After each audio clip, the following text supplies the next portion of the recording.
I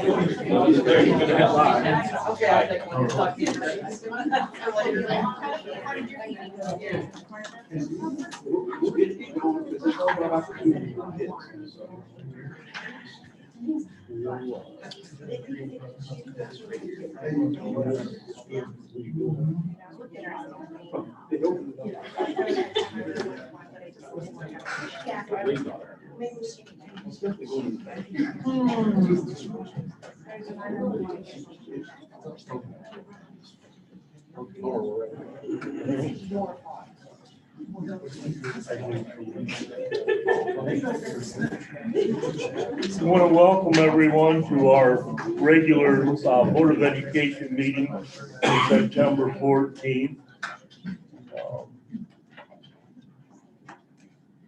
I'll call the order at 6:30.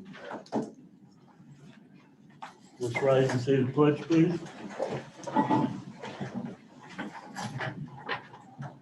I pledge allegiance to the flag of the United States of America and to the republic for which it stands, one nation, under God, indivisible, with liberty and justice for all.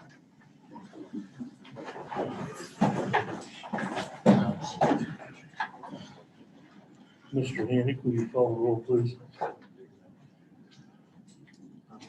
Roll call. Lee. Here. Anthony. Here.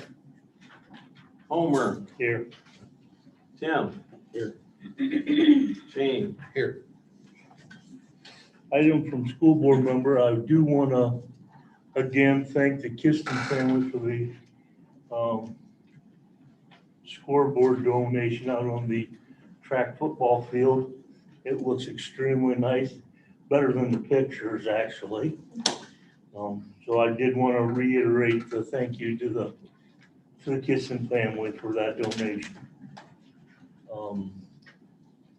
I know we had the kids, what fair was last night? Anybody see the band performance? They were small, but mighty. I was unable to make it, so. But that's that. Anybody else got any items? I just want to thank our staff and administration for, I think, a great, successful opening to our school year. I think it went great. I know Andy and Marcia are going to talk about it, but I want to thank them and the administration for the banners they designed and put up. I think they speak volume about our district here, not to mention the one that shows all the different communities that feed into our district and make it what it is. So thank you for taking the time to create those and the staff banners. Like I say, I think it speaks volume about our district here. So. Anyone else? Well, I also just wanted to take the opportunity to extend my sincere gratitude to the elementary for taking the opportunity to recognize 9/11 and what it meant and what it means to so many.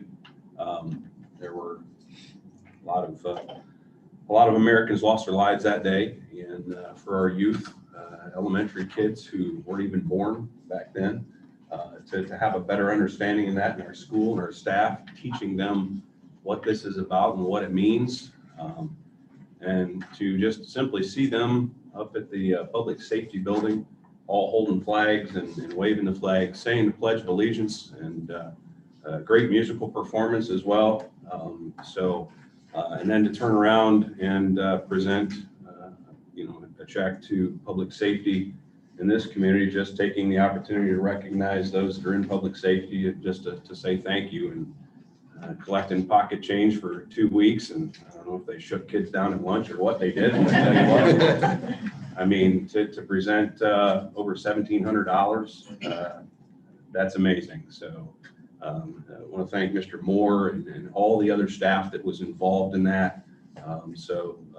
We greatly appreciate that. So thank you. Okay.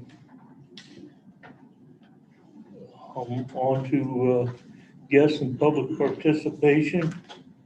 Mr. Jim Snively, our SRO. Put you up on the podium now. Okay. That works. Good evening. Thank you for letting me take a little bit of your time. The ones that don't know me, I'm Jim Snively. I'm the new school resource officer here. I'm the one to try to keep your kids in line and help them be safe during the day. Brief history, I was born and raised in Bryan, don't throw any apples. Graduated from Bryan High School, married my high school sweetheart. We have 2 children. Rachel, she has 2 children. She passed away 3 years ago last month with cancer. Our son, Ryan, he also has 2 sons. He lives down by Columbus, so you guarantee they're big Ohio State fans. I'm not gonna go through my work history. If you read Facebook, it's all over that, so I'm not gonna bore you with that. I started at the end of her first part of April, as you all know.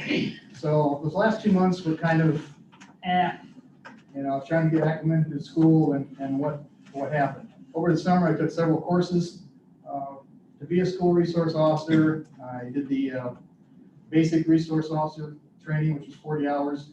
So I learned what I was supposed to do in this atmosphere. I hope next year to take the advanced, so I can do a little more. Every chance I find something online, I take the training. As far as what we've done this school year already, first thing I did was I talked to the 7th through 12th grade students. I tried to explain to them what my job was. I told them I was not here to cause them issues. I'm not here to jam them up, harass them in any way. Yes, I wear a badge, but in here, it's a little softer atmosphere. So I tried to explain that to them, and I think some of them understood. I did hand out a survey to them, questions that I had about any concerns that they had in the school, if I could, maybe help them out. The 7th grade, there were 6 people that had concerns. 8th grade, there were 4. 9th, there were 4. The sophomore class, apparently have a lot, there were 10. There were 2 in the juniors and 4 in the seniors. I had 15 males and 16 females that had concerns. I got a lot of these back, but these are the ones that had concerns. The race, 19 were Caucasian, 4 were Hispanic, and 2 were Native American. The big deal was 14 of them felt they were somewhat safe, and sometimes they feel unsafe. Need to work on that. Verbal threats, physical assault, there were 8 of those. Vandalism, belongings or cars were 3. Theft, personal belongings, 4. And there were 6 racial incidences, which there again, that's something I'd really like to work on if I could find out who that was. 1 was unsafe in the lunchroom. And by the way, I spend most of the lunch period in the lunchroom. I start with the little ones and all the way to the big ones. So I think things in the lunchroom are a little calmer now, at least I've been told they are. I hope so. There again, that's part of my job. Passing periods, 1 felt unsafe. Traveling to and from school, 5 of them. 4 in the restrooms. Well, the restroom issue we're also dealing with since we put the vape detectors in. That was one of the concerns of several of them. We have not had any catches, I guess, for lack of a better term. Some of them are still trying to get used to their environment. It takes 4 to 6 weeks for them to actually get used to what goes on, like in restrooms and locker rooms, et cetera, et cetera. So we're still working on those. Not too many people see drugs in the school, which is good. The most was the vaping, which doesn't surprise me either. I did ask them what they thought they could make the school safer. 3 of them thought we need to do more drug searches. 6 of them, believe it or not, thought we needed metal detectors. 1 would like a therapy dog, which is a class that's coming up, I think it's the end of this month. I don't know if I'm going to get to it this year, but I would kind of like to look into that. I personally am not going to have the dog. I had a canine for 8 years. That's enough. More cameras. more officers in the school, anger management classes. One of them actually said that the SRO has helped. Well, that's good. One of them said watching the little kids. Well, I think the little ones are pretty well watched. And one said we need a stricter punishment. So that kind of gives you an idea of what their ideas were as far as a safety survey. So I'm going to take these back and work on them over the years and hopefully get some of this taken care of. Since this year, we did revise the lockdown procedure for the staff, in case, God forbid, something happens here. We kind of added some, subtracted some, so it's a little easier to understand, I hope, and it's a little more comprehensive of what's going on. As I told you, I do help in the lunch. I'm also working on a grant. It's for safety items for the school. Governor DeWine gave I don't know. I know K through 12. There's $500 million available for grants. Each school can get up to 100,000. So I'm going around. I've made some observations of what I'd like to see added to the safety of the school.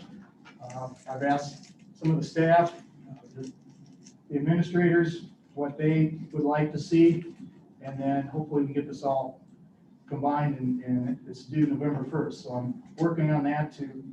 I mean, this school, for the most part, is very safe. Everyone's done a great job long before I got here. But there are some things that I'd like to see added to it. I guess that's my job. So that's where we're going there.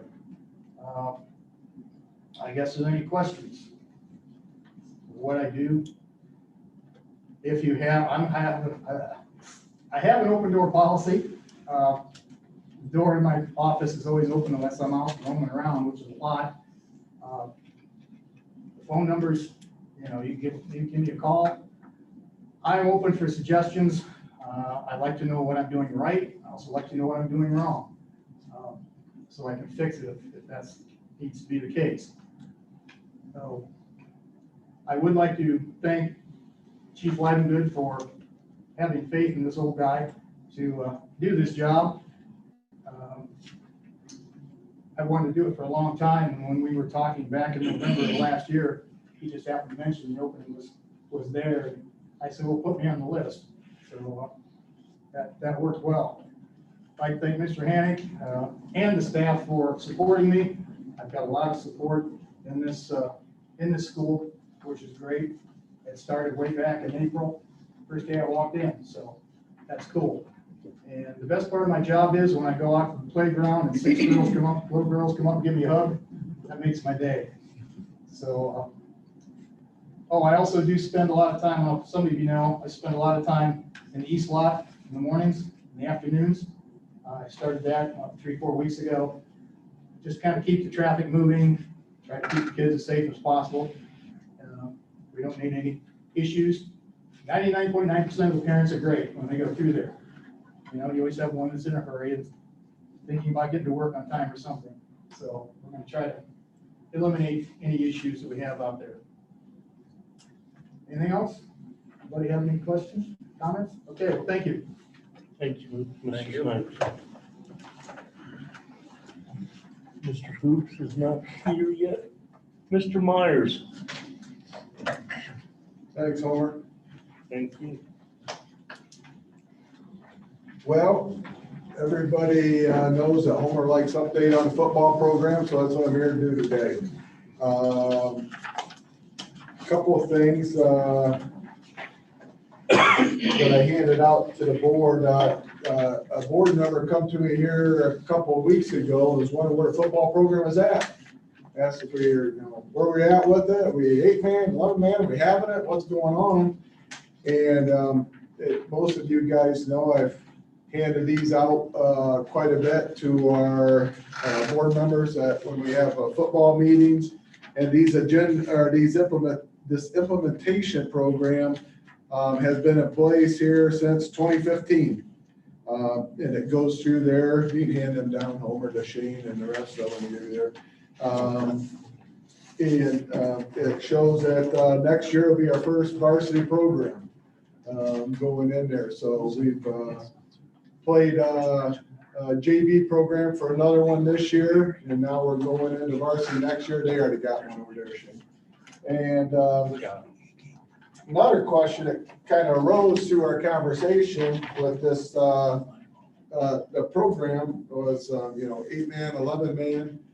And I just want to make sure everybody is on board that we're going to varsity football next year. I've talked with the new AD. I know we went through a couple ADs and we've had some administration change. Mr. Hanning's been here for a few years now, but just want to make sure there is no questions because this implementation hasn't changed for going on 6 years. And I want to make sure there's no questions that arise. So that's why I'm putting extra emphasis on that today, while we're here. Second thing is just Black Swamp Edition. I tell you what, Lynn Grove does a great job at this. 45 football teams that goes out. It's all over the place. North Central's been in this for the last 3 years. And even in here, it says, we're going to varsity football next year. I say go out and purchase one of these. It's pretty great. Gives you in-depth. And they do podcasts. A little shout out for them. And Mr. Mickey over there, he's on the podcast for it. But the talks nothing about football. And they have a write-up for us every year for the last 3 years on where the program's at, where we're going, and what's going on with it. So that's awfully nice of them there too. On the front of your page, it kind of shows, we run 3rd and 4th grade flag football. We run through the Archville program for our youth program, 5th, 6th with the tackle bar. It shows our numbers. We have 25 kids in the flag program, 20 in the 5th, 6th grade program. We're set right now in a junior high program with 11. I know that's up in the air, a lot of controversy on where that's going and what's going on there. A couple are ineligible, one's on medical, and we're at 17 in the JV program with no seniors on that. Our numbers are really good, especially from 7th grade down. It's amazing. And I know those youth kids, as they get into junior high and high school, a few of them fall off and stuff, but we're looking at, 8 kids out on the 7th grade, 11 for the 6th, 9 for the 5th, 13 for the 4th, and 12 for the 3rd. We have a total of, I think, 73 or 74 kids, which I think is good from 3rd grade up. And I think we're going to always see those numbers around 80, 85. I'd love to have 80 plus in the high school, with some of these small schools down in that MAC conference, but we'll keep gaining ground and going there. This year, the JV has come off to a good start. We're we've played 3 games so far, 3-0 so far. And they have, I think it's been a good transition year, but they have coming out and they're rolling on all cylinders on that for sure. The next home game for JV is going to be October 11th. So hopefully we can get, we've had really good turnouts. Last game, Miss Rosenbank was out. She's a football gal. She's out just making sure the field's right where it needs to be and everything's straight. We really appreciate that. And but yeah, that's our next home game. I know they're working on a junior high schedule, which is really up in the air. And you have 1, right, or 2? One right now. We have One right now? Thursday this week. Okay. At Danbury. Yeah, at Danbury. So that is this coordination between administration and the coaches and the football boosters has to be flawless. I was a little frustrated to hear that we missed a TAC meeting on September 1st. I've talked to AD about it. He didn't know anything about it. Went through AD. I don't know how that TAC information come into the school and did not get passed down to him. But, we're looking to get into a conference. We're looking to get ourselves with a foothold in here. And it's frustrating with the new guy coming on board here that's kind of been thrown here to the wolves and trying his best to get things squared away, and it falls through the crack. And on the agenda at this TAC meeting on September 1st was North Central football and where we're at and what's going on, and hey, how are you guys looking? And we don't have a representative there from the school to do that. And I have talked with every AD that has been in here and through our meetings with the school about making sure we're in with the TAC and talk with everybody we need to from these conferences, and we miss another opportunity to do that. It is frustrating. So Mr. Mickey assured me he is going to get on top of that and get on that right away, and I have full confidence that he is. We've had some good conversations, and I think he's going to be a great asset to this school as long as we don't tie his hands. And then I think we'll be all right for sure. So that's about all I have. Any questions for me on where we're at, what's going on? We are right now, we have a fence that when I talked with Anthony about that was going to go in this year, but we're going to hold off and do some, we're going to do some field leveling out there. And when the beans come off, we're going to do more of that. We have money setting out. That's about $45,000. We have money setting aside for that. The boosters on that. Next year, I was kind of holding off on that because prices went through the roof on that. Hopefully they'll fall back down. Next year we'll have the press box up and lights up. So we will play under the lights next year by this time on Friday night. So, which I think is really good to see. So, any questions for me from the board? On your paper here, are you and Scott thinking we're gonna be able to split and have a JV varsity team, or are we just gonna play varsity ball? Focus our kids on We will that. be varsity at first. Like we had no seniors this year, and I think 3 or 4 juniors and another couple of freshmen. So I think we'll be varsity. I'll be always first, and then I think it might be hard. We'll see. It's amazing. When you start winning, amazing how many kids start coming out. We gained 2 or 3 in the JV program just since season started. We said, hey, you know what? We're jumping on board with that. So winning careers a lot. But especially when you get into that 7th grade down, and those are athletes in there. It's amazing where those numbers are at. So I think it's really promising in those classes. So might not be have a JV program when varsity kicks on for the first couple of years, but I think it's something we can definitely build into. And as far as the varsity program, I know Mr. Mickey's working on the TAC. We don't necessarily have to be in a league to be state recognized for game play, Absolutely correct? not. We don't. Just makes his life a lot easier. We do not need to. We still get points for it, which is a great thing to do. And that's the most important thing, is trying to put yourself in position. It's a goal. It's a lofty goal. Put you in a position to make playoffs, which Tim knows from back in the day. Playoffs are a big thing. So, yep, correct. Mr. Mickey, you got some games scheduled for next year, correct? Correct, yes, we have 4 games currently scheduled, and there's another handful of teams that I'm closely working with that have offered games. We're trying to work out the details on that, possible 2-year contracts with a few teams. The difficulty, like he said, is with the fact that we're not currently in a league. A lot of teams' league schedules are weeks 4 through 10. So unless they have league openings, it's tough for us to get games that are mid-season. But 4 right now, and possibility of another 3, which I think you need 8 to qualify for the state tournament.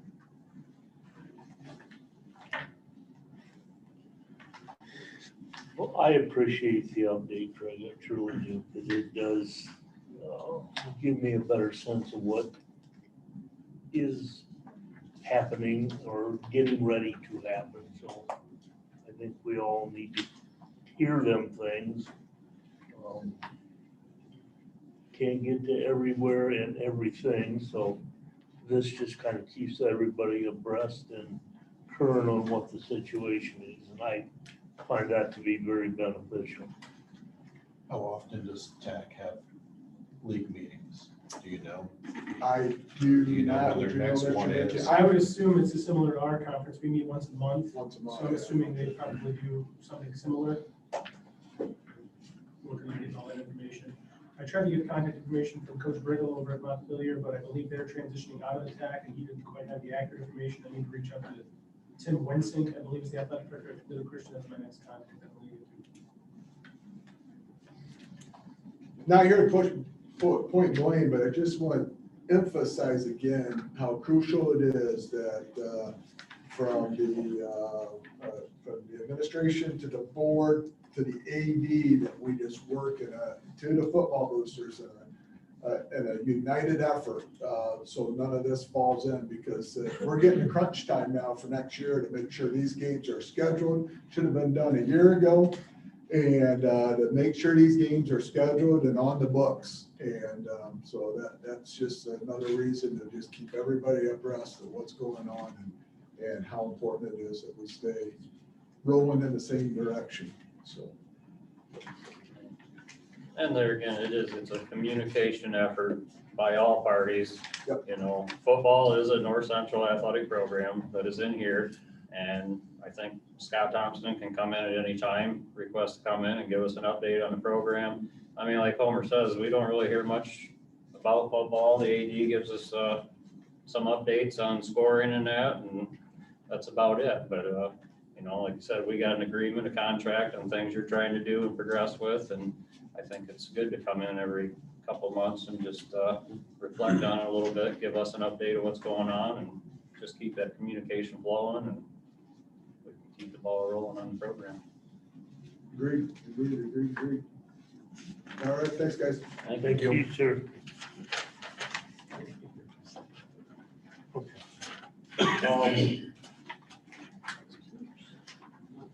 At this time, then, we will go ahead, Mr. Hoops won't be here until about 7:30.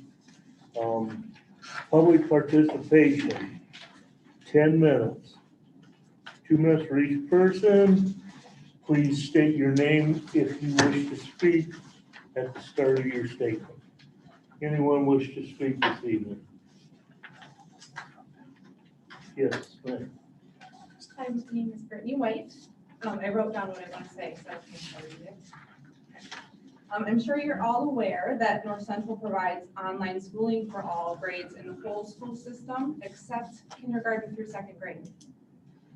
It's a choice that you all made willingly for whatever reason, deciding that the youngest students in our district do not deserve a safe choice for education during a world pandemic like every other grade level in this school has been given.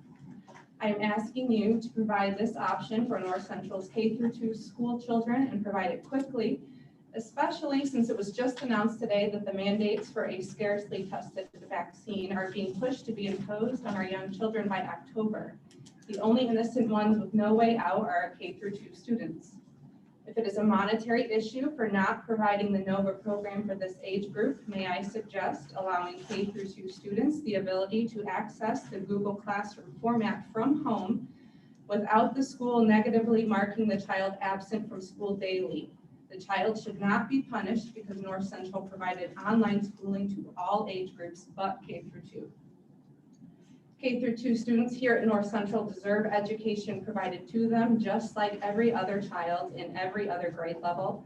This is not a decision we can wait on. October is coming quickly and our K-2 students deserve a safe choice to continue their school year. Okay. Anyone else wish to speak? Well, I just wanted to, what basically she's saying is that we're concerned with the obviously the OSHA approved or the soon to be OSHA approved vaccination of this nation. That it has already been discussed that it will be coming into the school systems. And the school students will have to be vaccinated in order to come to school. Now, will that happen? It might. It very well could. And we need to have a plan in place in order to make sure that if someone does not want to get vaccinated, which in your ORC allows the exemption by parents writing that they do not need to be vaccinated. The unfortunately of it, the health department decided to change the ORC, which goes into effect October 15th of this year. It gives them ultimate power over all of you. So if they decide that they want to vaccinate this school or all schools, they can. Now, in the ORC, which I have, it does say the Board of Education or governing body of each school subject to this section shall adopt a policy that prescribes methods whereby the academic standing of a pupil who is denied admission during a chickenpox epidemic. Now, it says chickenpox because they're using that as an example. And they use it in quotations inside the ORC. During a chickenpox epidemic may be preserved, which means the Board of Education has to have a plan in place. If someone decides not to vaccinate their child, if it's mandated through the Ohio Department of Education and the Ohio Department of Health, that all children in all schools need to be vaccinated, and don't be shocked when that happens. You know, we are all aware of what's happened with OSHA, and any business that's over 100 people, there will be a $14,000 fine for any business with over 100 people that are not vaccinated or weekly tested. Every instant. That's coming from OSHA. Now, we all know that it's coming, it's going, but there is an exemption out there. If they do not allow the exemption, then the child cannot come into the school. Then the Board of Education has to allow schooling for the child. What my wife is trying to explain is we have been told that K through 2 will not be on the NOVA program again. So what we're trying to get to the point is that the NOVA program needs to be allotted to K through 2. And it needs to be planned out soon. We cannot wait till October. We cannot wait till November. You guys have to have a plan in place because this will be coming. I hope it doesn't. I'm sure every single person in this room doesn't even know, maybe they know what I'm talking about, but I guarantee they do not want this to come either. So, being that it's in the ORC, it is your guys' responsibility to make sure that there is a plan in place. Now, whether you do it, however you guys want to do it is fine. Whether it's just say, okay, we got NOVA K through 2, that's fine. But if this comes about, we cannot wait. It has to be done as soon as possible because if the ORC was changed and the new ORC starts October 15th, what does that tell you? That tells you that something's going to happen in October that they need to change. And if you guys have not read the, let's see, what is it called? The Department of Health Powers, ORC, 3701.13. And it talks about the isolation, and that's the one they just changed, goes into effect October 15th, 2021. So, I can come back and we can discuss it, you know, in Mr. Hannick's office or wherever, but we have to have something. So we know that our son, who is in first grade, has the option to not be here if this goes into effect. All right. Okay, thank you. Anyone else wish to speak?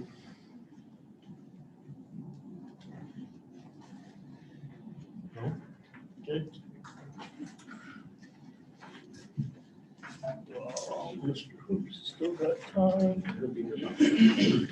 All right, let's go on to Mr. Smelter. Item A, under the treasurer's report, minutes from the August 10th regular meeting and also the August 23rd special meeting.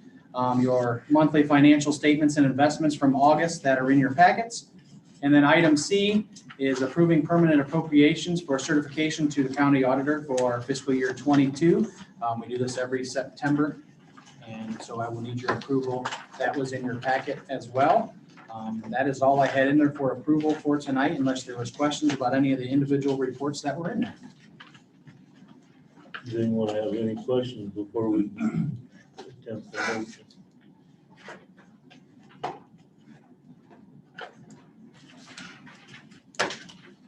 No? I need a motion to, a resolution to approve the treasurer's report as presented. Have a motion by Lee. So here's second. I'll second. Second by Anthony. Call the roll, please. Anthony, Yes. Homer, Yes. Tim, Yes. Shane, Lee. Yes. On to Mr. Hennig. Okay, first of all, I wanted to point out an addendum to the. We're going to be adding as number 5, the volleyball team is going to be traveling to Minster, Ohio for an overnight trip. The game is actually on the 25th. They would be traveling on the 24th. They spend the night. It's the varsity team only. And play the game on the 25th. I think it's a tri-match. An invite. So that's number 5. So I want to make sure that I point that out.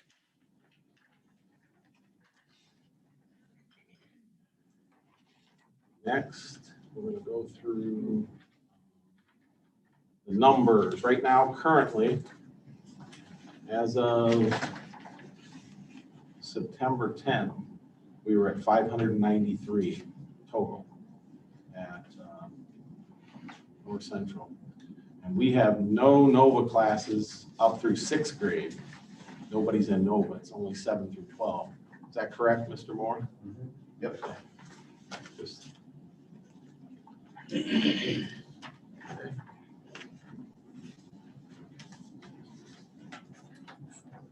Okay, the next thing on the list, we had a retirement late. Deb Myers, she was a longtime employee here. She got her 35 years in, but 21 of them were here at North Central. She was invited tonight, but she could not make it. She had other obligations, but I think it's important because, you know, we have staff recognitions at the end of the year, and we recognize people for 5 and 10 and 15 and 20, et cetera, that she retired. And she's actually going to come back later on the agenda. We're going to hire her back for some EDs. She's going to come back and help us out. And she has been the backbone of our technology program. And she's also trained the person that was able to step into the spot. And I don't know if you've noticed, and some of the people that are here, the staff would know that he's flawlessly been able to step in because of the training that he had over the years, starting as a student. So when we got Travis, you know, Deb did a very good job of that. And I think we need to commend and congratulate her for as many years as that she put in and the amount of time. She did a lot of things in the background that people didn't know that was going on. She would make sure that we videotape games, which I would like, and I'm going to talk to Andrew about that. I think we should probably be trying to do some of that going forward so that people still have the opportunity to see games even though they're not here, because some schools are still doing that. I wanted to talk about that. But those are some of the things that she did, and I think that she deserves recognition. We have a gift for her we were going to present, but we will get it to her house. So I just want to commend her for that long and that kind of service and that kind of training. And I'm sorry that she couldn't be here. If it's mine, I'll take it. It's a nice gift. I can give it to you to take to her if you want. This is recorded. She will know you said that. She got it. Right. Good one. Very deserving individual. Put in a lot of extra time. She's very dedicated to the school for sure. So, thanks, Deb, if you're out there Very somewhere watching. Okay, next on the list, lawn mowing. I wanted to discuss with you guys, board here. Lawn mowing, obviously we've had, we've shipped out our lawn mowing. We take, bids and so forth. And this would be the ultimate time to decide whether we may want to do it internally versus continuing to do what we've been doing. This is the year that we come to the end of our contract, which originally was with Mr. Clean. Mr. Clean sold out to NWO. And at the end of this, we have the opportunity to potentially do it in-house. And I've spoken with Mr. Moreland, I've had lengthy conversations with Mr. Burnett, and if we're gonna do something like that, we have to consider the amount of time that it's gonna take, which me and Eric estimate about 15 to 20 hours a week. But we need equipment to do that. You can't just cut grass if you don't have the equipment. The types of equipment that's necessary, zero-turn mower, you need a tractor. And for us to be able to do some things around the campus, because we're constantly, and it's not a problem, I don't think, for the village, but we're constantly borrowing stuff to do this kind of work. Now, we do have a gator now. We've got one of those. And in order to make this happen, it would be an investment to get the equipment that we need. You know, it's gonna be $20,000 to $26,000. It'll be more than that. It's gonna be more than that. And, you know, obviously you have to replace it. You gotta have people to do it.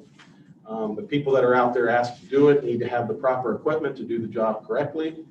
We have to take care of, you know, there's ball fields out there, there's a football field out there, and there's going to be, you know, we gotta make sure things are getting done. And just the general look of it. So I wanted some input from the board, just as to how you feel one way or the other. We're not gonna get the type of service that we got from Mr. Clean, and we're not gonna get someone to say, I'll do it for $8,000 like he did. It's just not gonna happen. Well, as a reminder, what was it costing us at that particular point in time that Mr. Clean was doing? 8,000. 8,000. Okay, currently, where are we now? This year? Well, we're at the end of the contract. The people that Finishing bought that. him out, they had to honor that contract. But that's And when, gonna change. when were you potentially looking to, you know, put out bids? We with typically regards look to the next year? September, October, November, we start talking about it. We need to have it ready for next cutting season. So this is the 21, we call it the 22.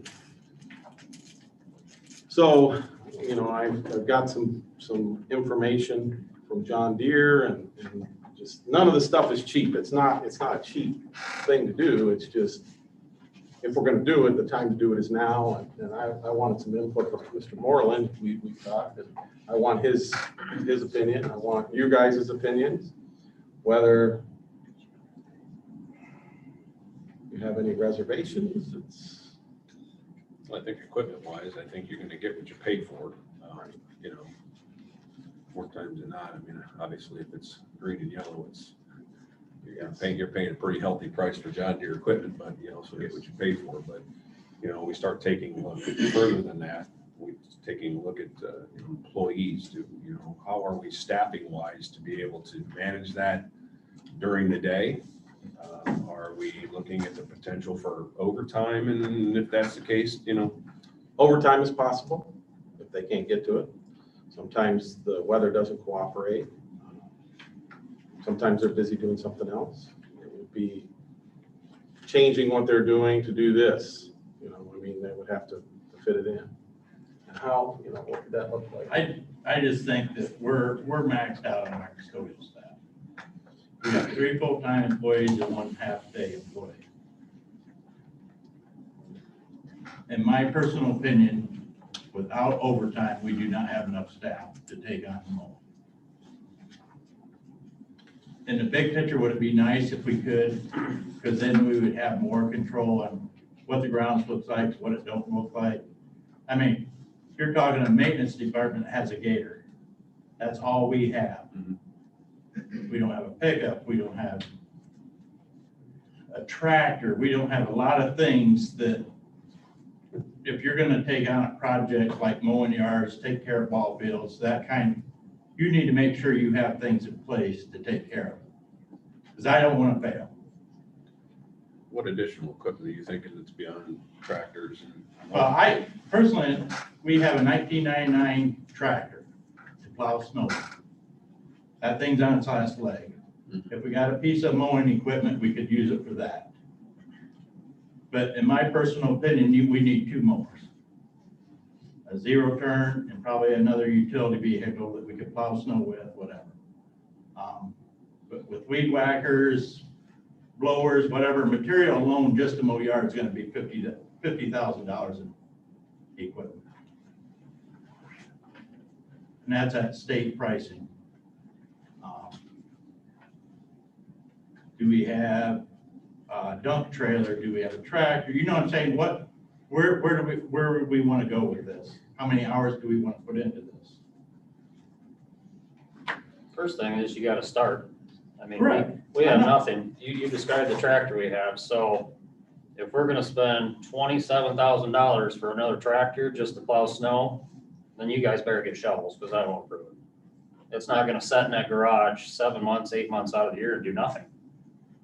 So, I mean, if we're gonna set up for some equipment to actually do something around here, around the grounds, then it's gonna be multifunctional and it's gonna be running year round.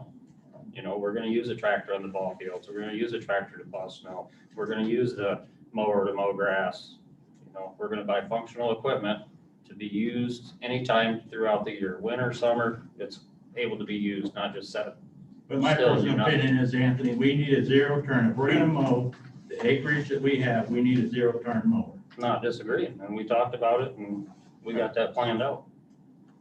We would potentially buy 2 pieces of equipment. Well, yeah, we're gonna It have would to have be 2 a pieces new of equipment to tractor mow. that you could make into a mower, or have a mower deck or whatever. Mm-hmm. Then you would have a zero turn, and then we would get other things that we would need, like, you know, trimmers, and that kind of thing.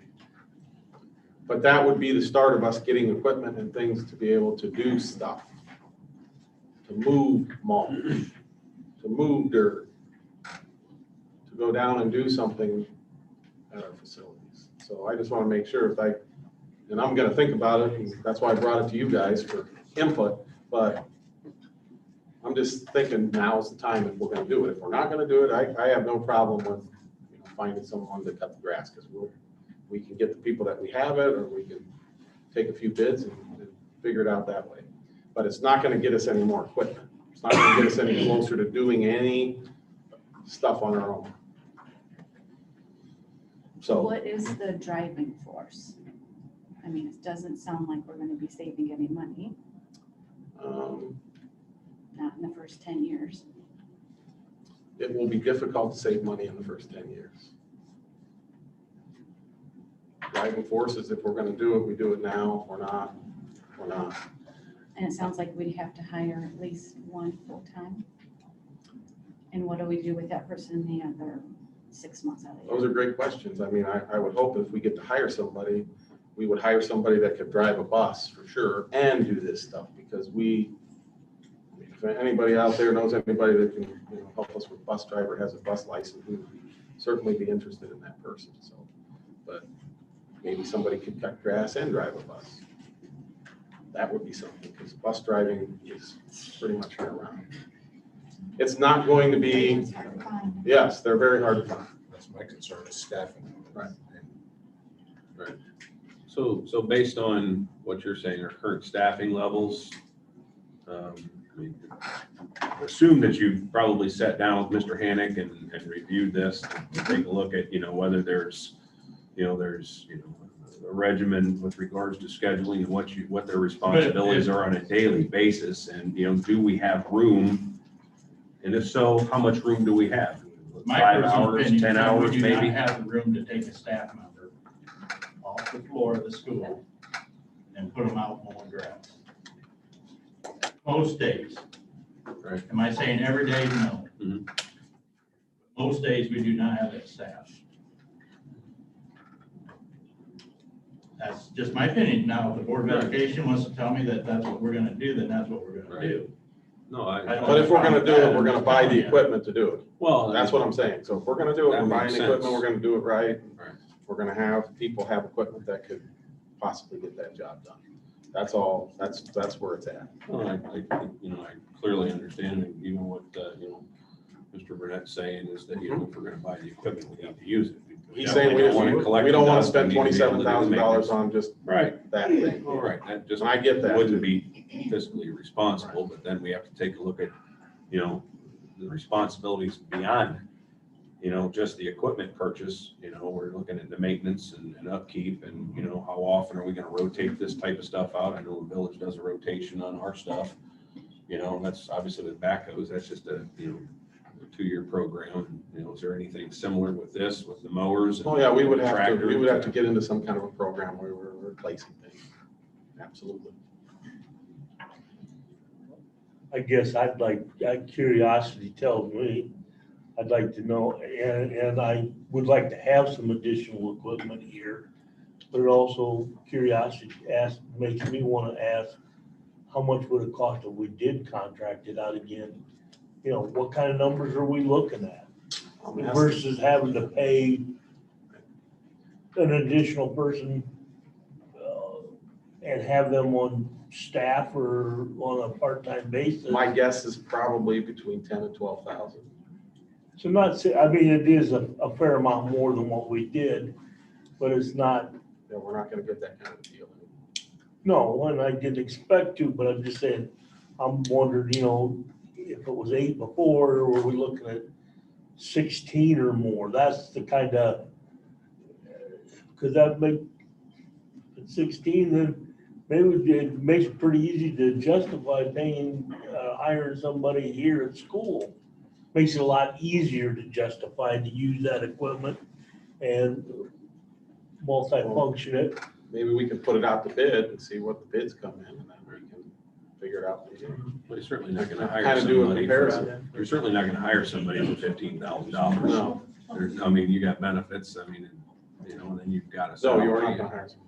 But if you're Right. looking at having to pay, and I'll say, even if it's 20 hours a week to mow, and we've got 10 hours that we can squeeze out of our staff or that we have, if we still got 10 more hours that we have to pay overtime or try to find someone else to do to supplement that, where does that put us? And that's kind of my concern, especially in certain times of the year, spring, fall, especially spring, when we know that you have to mow multiple times a week on a regular basis. Fall's not normally nearly as bad. We want to keep up with the fields. but, Exactly. you know, The the fields are, performances on, we gotta make those fields look nice, we gotta keep it cut. It's not once a week, it could be 2, 3 times a week, depending.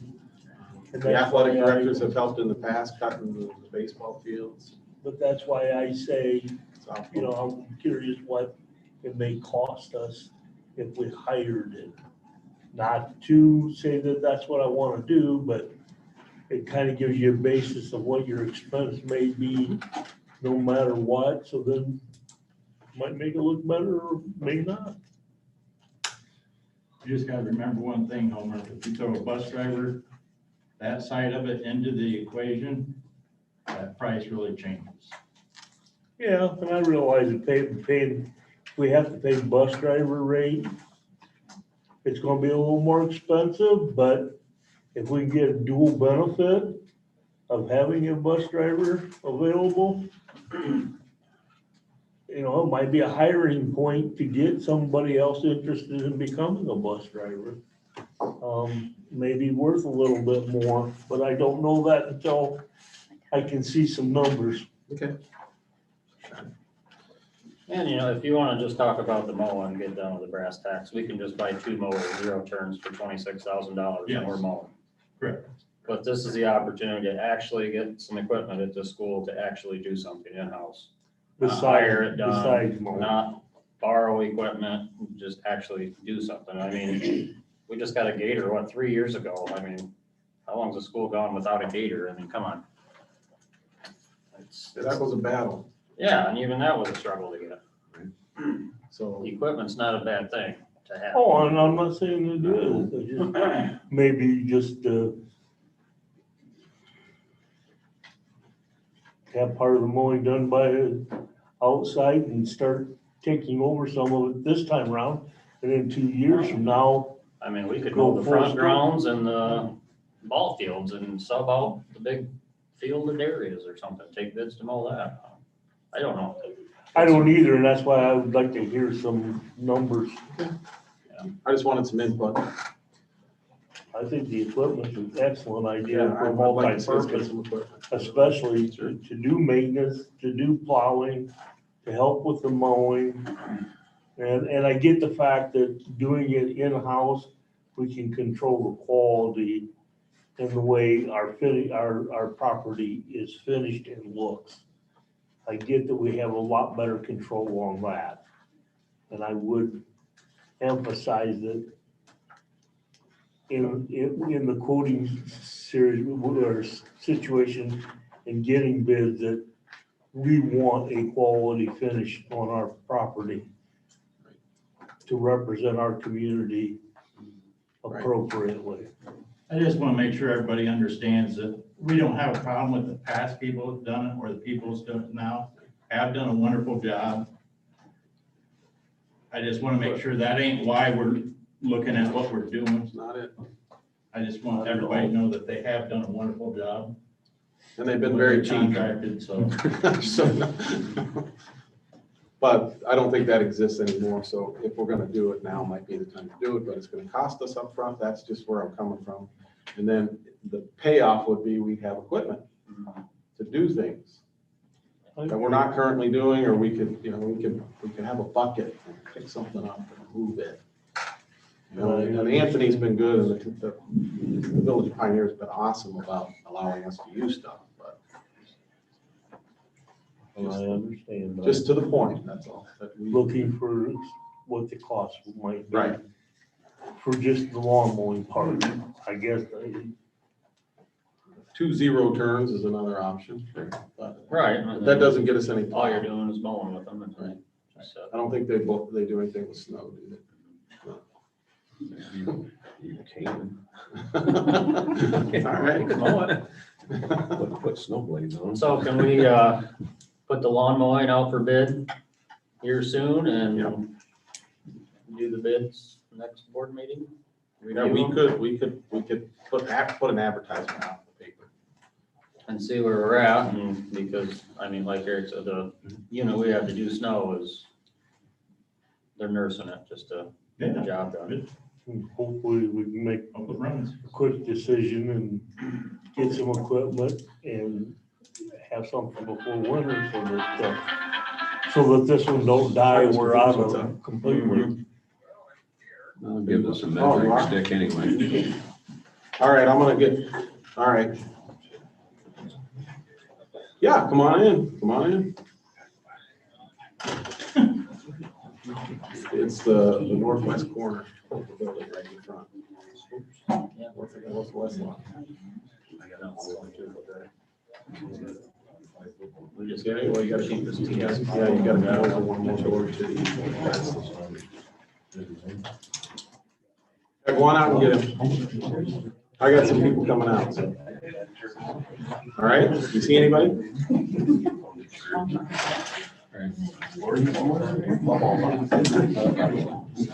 You should be on Bobby's.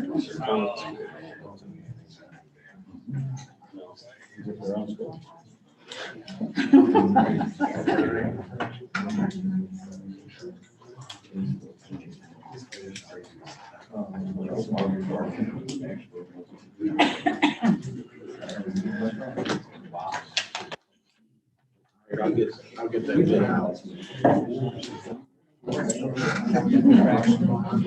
Keep going. Or Yeah.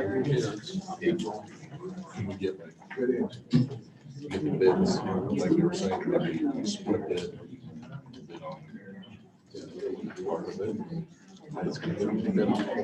Right.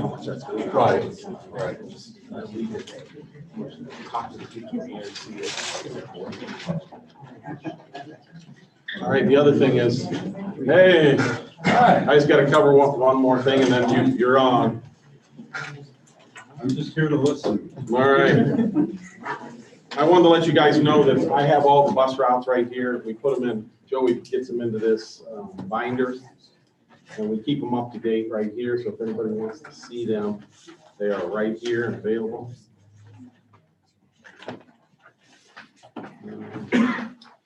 We had our first Business Advisory Council meeting today over at the Northwestern Ohio ESC. What we do there is we set the schedule for the year, which today was our first meeting.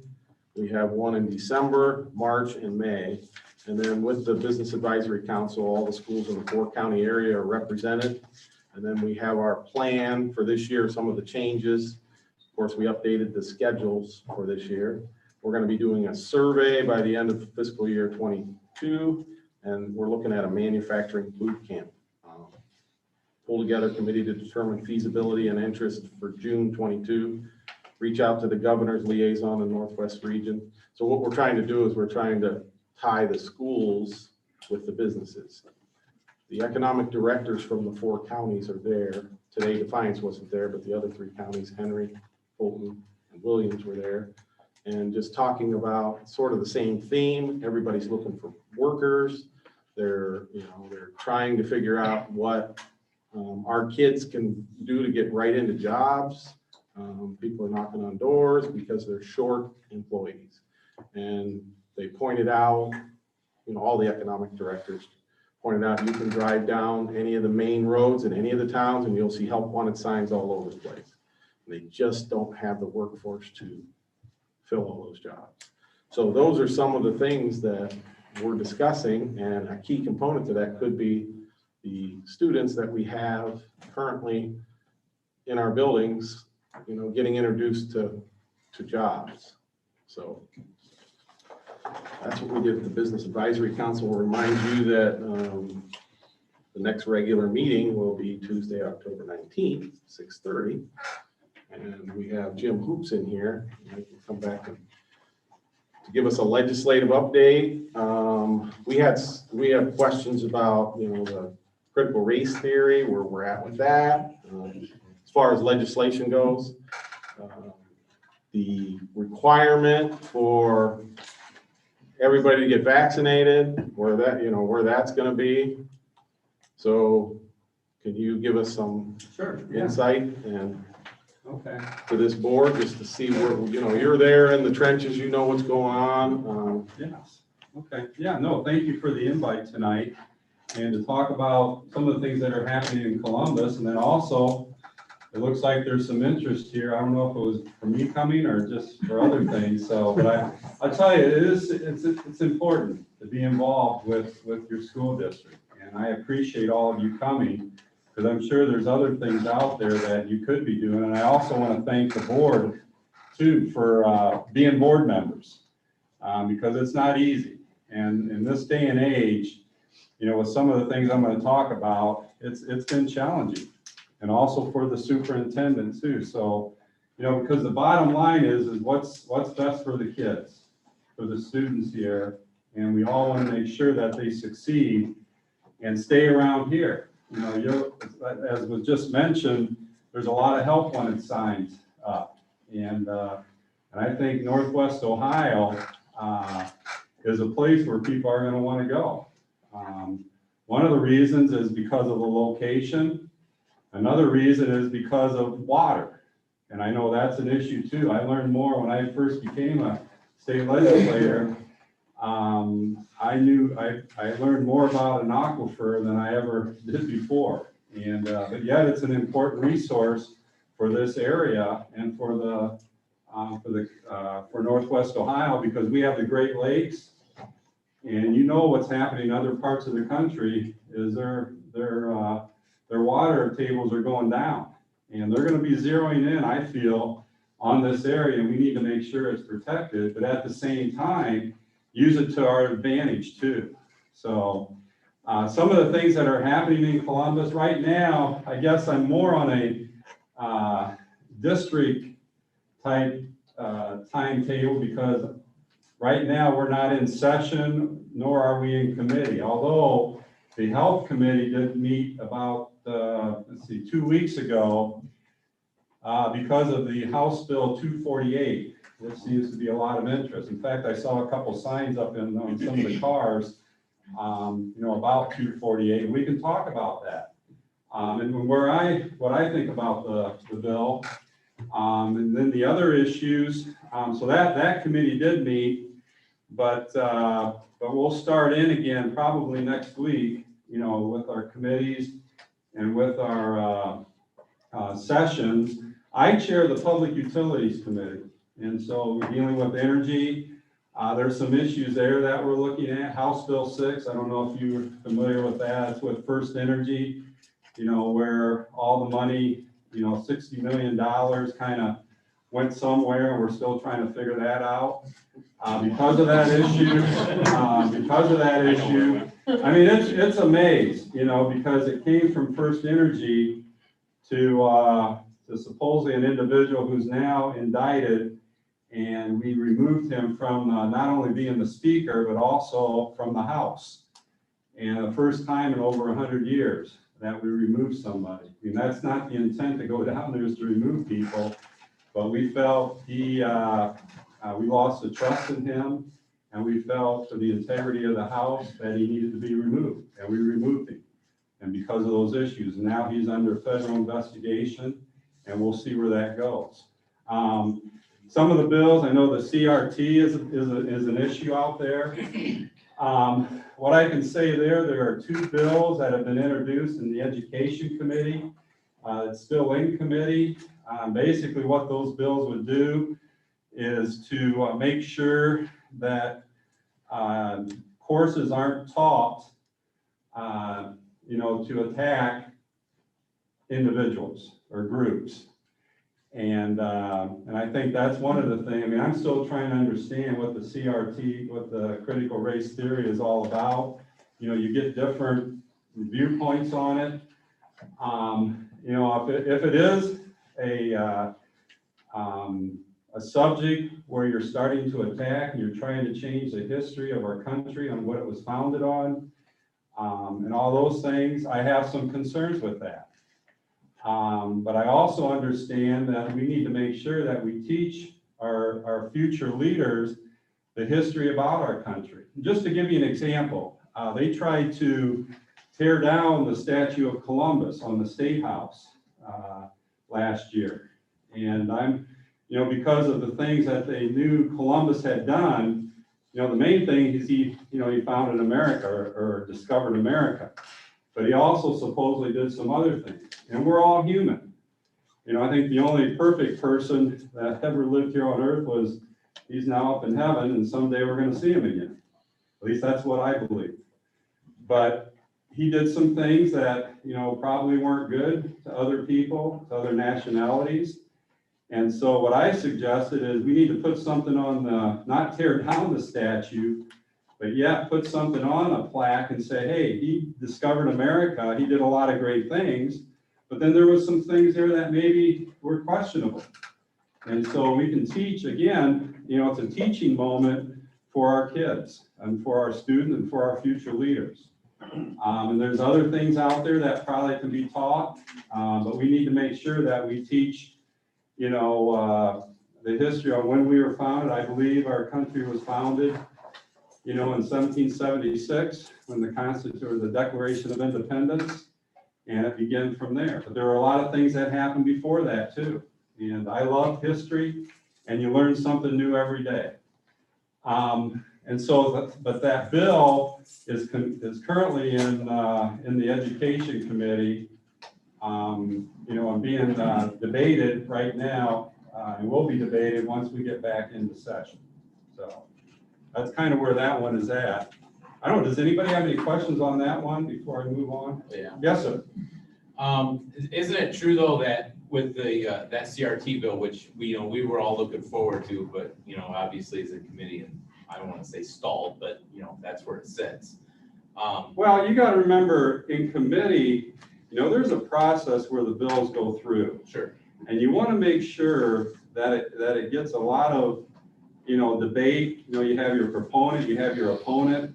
Because when you have something like that, or even any other bill, you want to make sure you vet it and you do everything you can so that when you do pass something, that you don't create something else down the road. Well, what I was getting at was regardless of what the House does with it, it's automatically, according to ORC, up to the school board on what they teach and what they allow to teach. Sure. So if, whether it passes or it doesn't pass, this school board can decide to adopt a resolution, can change their curriculum. If the curriculum that comes out of the Board of Education is filled with CRT, they don't have to take it. Is that correct? Yeah, I mean, the bill itself, now, when you say the revised, you know, there's a reason why it's a revised code. So we could put something in there that could determine that the state would then, you know, but we really don't want to get involved with local issues. We feel that's an issue within the locality of the school district or the county or the village or the city. And we try to stay away from that. But you're right. I mean, it can be up to the local, I mean, it's up to the local school board on what they do based on, because that's why you elected them. I mean, you felt they were elected, you know, because you trust their judgment and what they're going to do. And I know there's some very emotional issues out there, but again, I mean, they walk the same streets you guys walk and drive the same roads and you know, I have a feeling they have the same values that you do too. Now, you may have some disagreements, but you have that amongst your spouse and your significant other too. But it's just kind of working it out and really understanding, because what I've seen, especially in the last year and a half, is the amount of information that's out there, especially on social media. I was a legislator back in 98 to 2006. But I didn't represent this area. My district was further south, like Putnam and the Van Wert and Paulding. We didn't have the social media now. And now with what's going on, I mean, they put all kinds of stuff on social media. So you really have to look at, and that's all from both sides of an issue. And we really have to look at what's really right, what's really not correct, you know, what are the facts. But no, getting back to you are correct. I mean, that's why you elected a school board to make those decisions. But I think once you elect them, you know, with you know, getting involved with the, you know, being here at the school board, letting them know what you think and letting them to decide. And it's just like me, you know, I'm up for election every 2 years. And if you don't like the way I handle things, we may not always agree or disagree, but if you don't like that, then, you know, that's just the way our system works, and it's a pretty good system, you know, on how we do that. So, but thank you for your.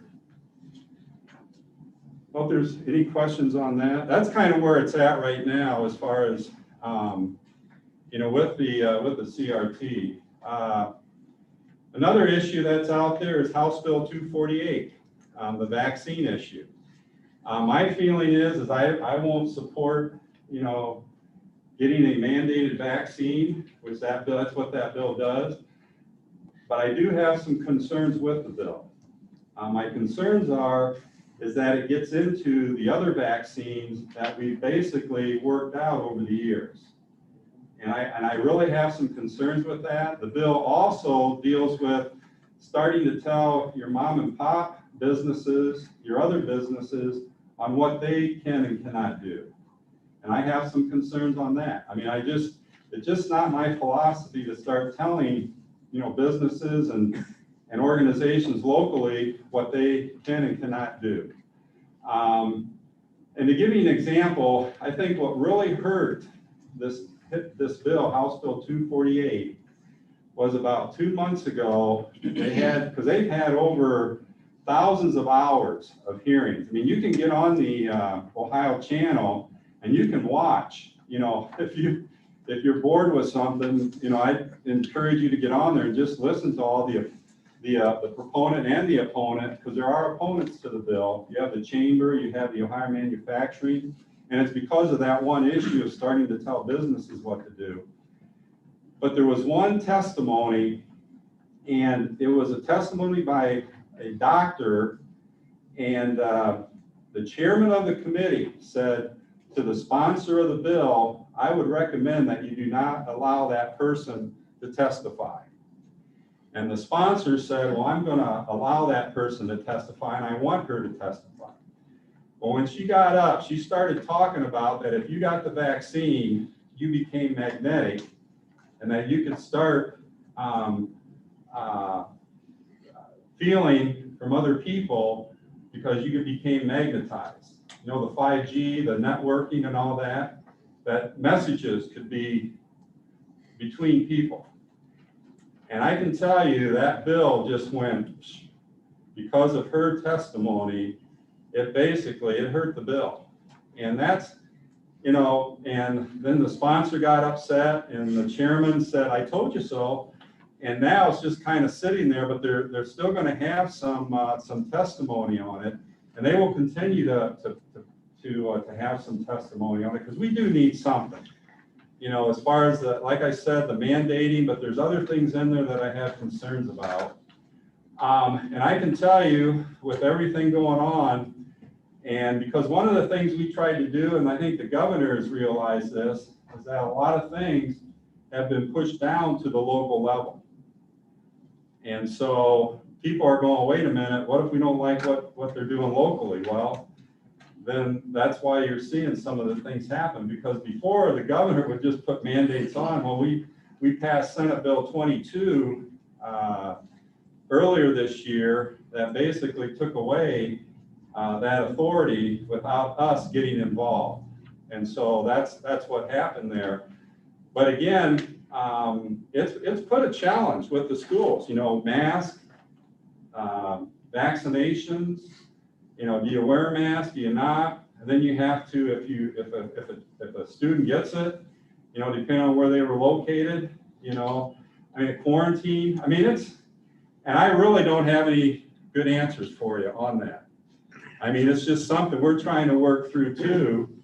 And so, and we'll continue to work through that. But I guess what I would like to say is we still need to be careful. We need to be respectful of each other, because we're going to have our differences. But because I see this, we're losing this where we're not being respectful of other people who may not be thinking the same way we are. Because these are very emotional issues, and they're not easy. So that's kind of where that bill is, but we'll be having more hearings on it in the health committee. So, you know, watch the Ohio channel, and I can get whoever someone wants when they're on, when they have the health committee, and you can see it live. It's like a 10-15 second delay, just in case someone says something that they shouldn't have, and then they can, you know, not let them, you know, beat them or something, so, which never happens now.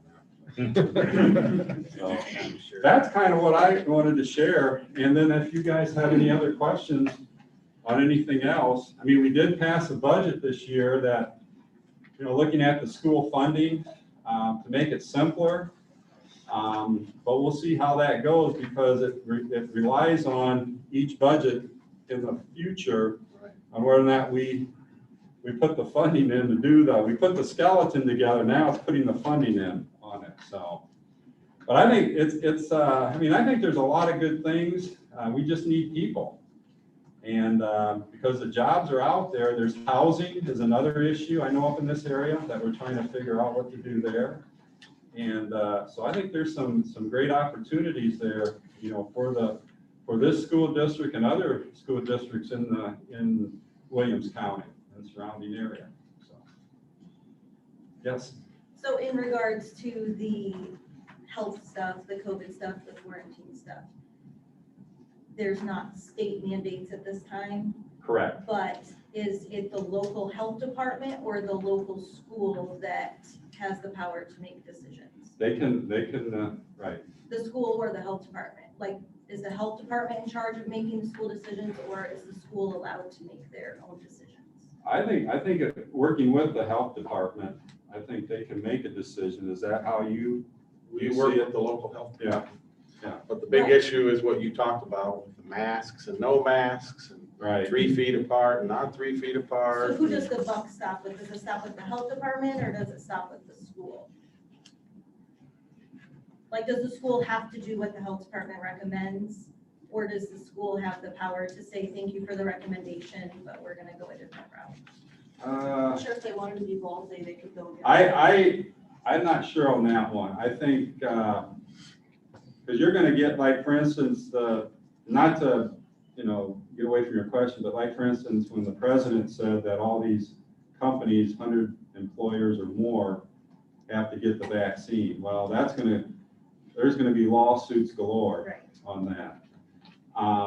But I would say, the schools need to work closely with the health department, and hopefully they can work something out, because if not, it's gonna create some issues.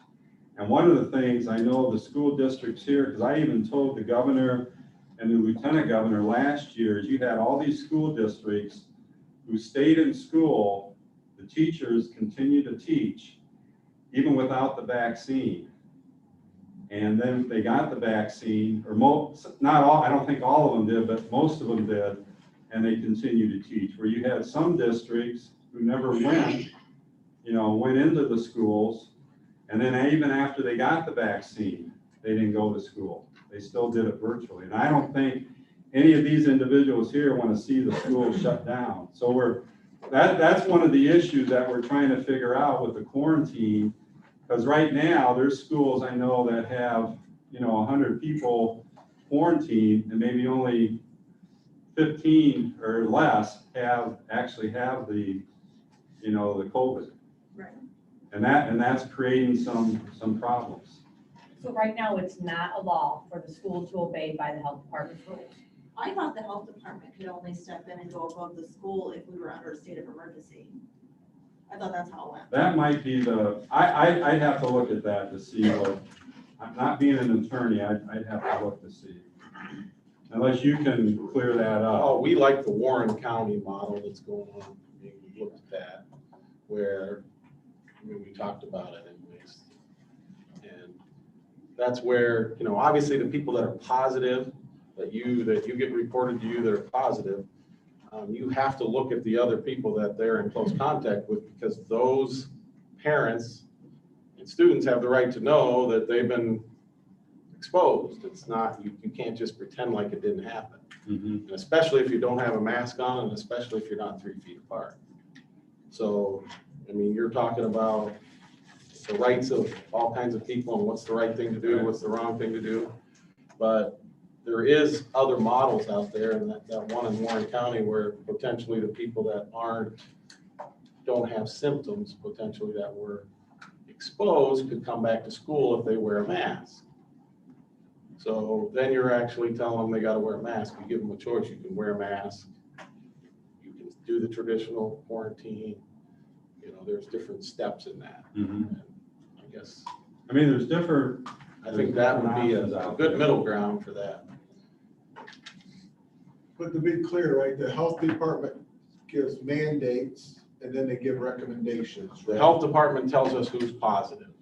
There's No, no I'm way, just saying yeah, that- there's I'm no just way, saying there's the no, COVID protocol. yeah, but there's no way that they could come into the school and know who Craig Myers was sitting next to second period, third. So they depend on us to give the names of the people that were within that range and meet that criteria.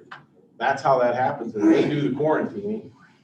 That's how that works, But yeah. they give mandates, which we have to follow as a school, and then they give recommendations that if you choose to follow, you can or don't have to, right? Because that's the difference between a mandate and a recommendation, right? We mandate, which comes down maybe even from Washington to Columbus and down, saying this is a mandate, like mask on transportation is a CC, that's a mandate. And then the others recommendations, because when we talk to the health department, they say that is up to the school. And then the school says, well, we're just doing the health department. So. Well, when they say that, recommendations, they're the ones that tell us who's positive and they Right, give us but the they're throwing criteria. under the bus, is what they're doing. I understand that, Unfortunate. but we have to understand that we're educating people. They're the medical people. So our job is to try to keep the school open and keep as many kids safe as possible. So I would feel like it would be dereliction of duty not to put people out when they don't have a mask on, and not to tell somebody that they've been exposed. That is not a good position to be in. That's not a good legal position to be in either. If something God forbid, were to happen, that would be the worst case scenario. And that's not what we want. So we would like to limit the amount of people that are quarantined. No question about it, we're in a tough spot. And the idea of mandating masks for everybody is not something that anybody wants. None of these people want it. I don't want it. So that's the position that we choose. I mean, if we want to do away with quarantines, we just simply put on a mask. That But ends it last right year we there. wore masks and we were still quarantined. Right, but Well, but But it's a whole new, because yeah, I understand, Senate bill- Katie, I get where you're coming from, I get it, but the thing is, we have to think about this, the safety of. See, that's where Senate Yeah. Bill Because we 20, keep moving the goalposts though, you guys. I- If you're talking about safety though, you got people coming to school that are wearing cloth masks that are not medical anything. You wear the blue masks and on the boxes, this is not protecting against viral infection. So where logic goes out the window when you're saying it's for safety, it's just for fake safety, for show pretty much. Politics, To scare kids. Yeah, that's what it is. It's not doing any good. scare tactics by our It's not helping government. anybody. Or to tell a kid that So where don't do you worry, draw the we're line gonna of be what in you're- masks by October. A Well, teacher said that, just so you know. any kid and any parent can choose to send their kids to school with a mask. Any kid, parents of kids can choose, the ones that can get a vaccine can get a vaccine. That's where we're at right now. That's just where we're at. We don't plan, I mean, there is no plan to put, I don't even know what you're talking about, but the fact is we're not planning on mandating masks. I would think that if we want to not quarantine, we would put on masks. I mean, that's a choice. Well, And the choice is, and no, you are in a bad situation. Yes. The board is, there is, Right. but there is also a choice to wear a mask, or there's a choice to say that, we're not gonna follow these recommendations, this is what we're gonna do, this, and it could be no mask.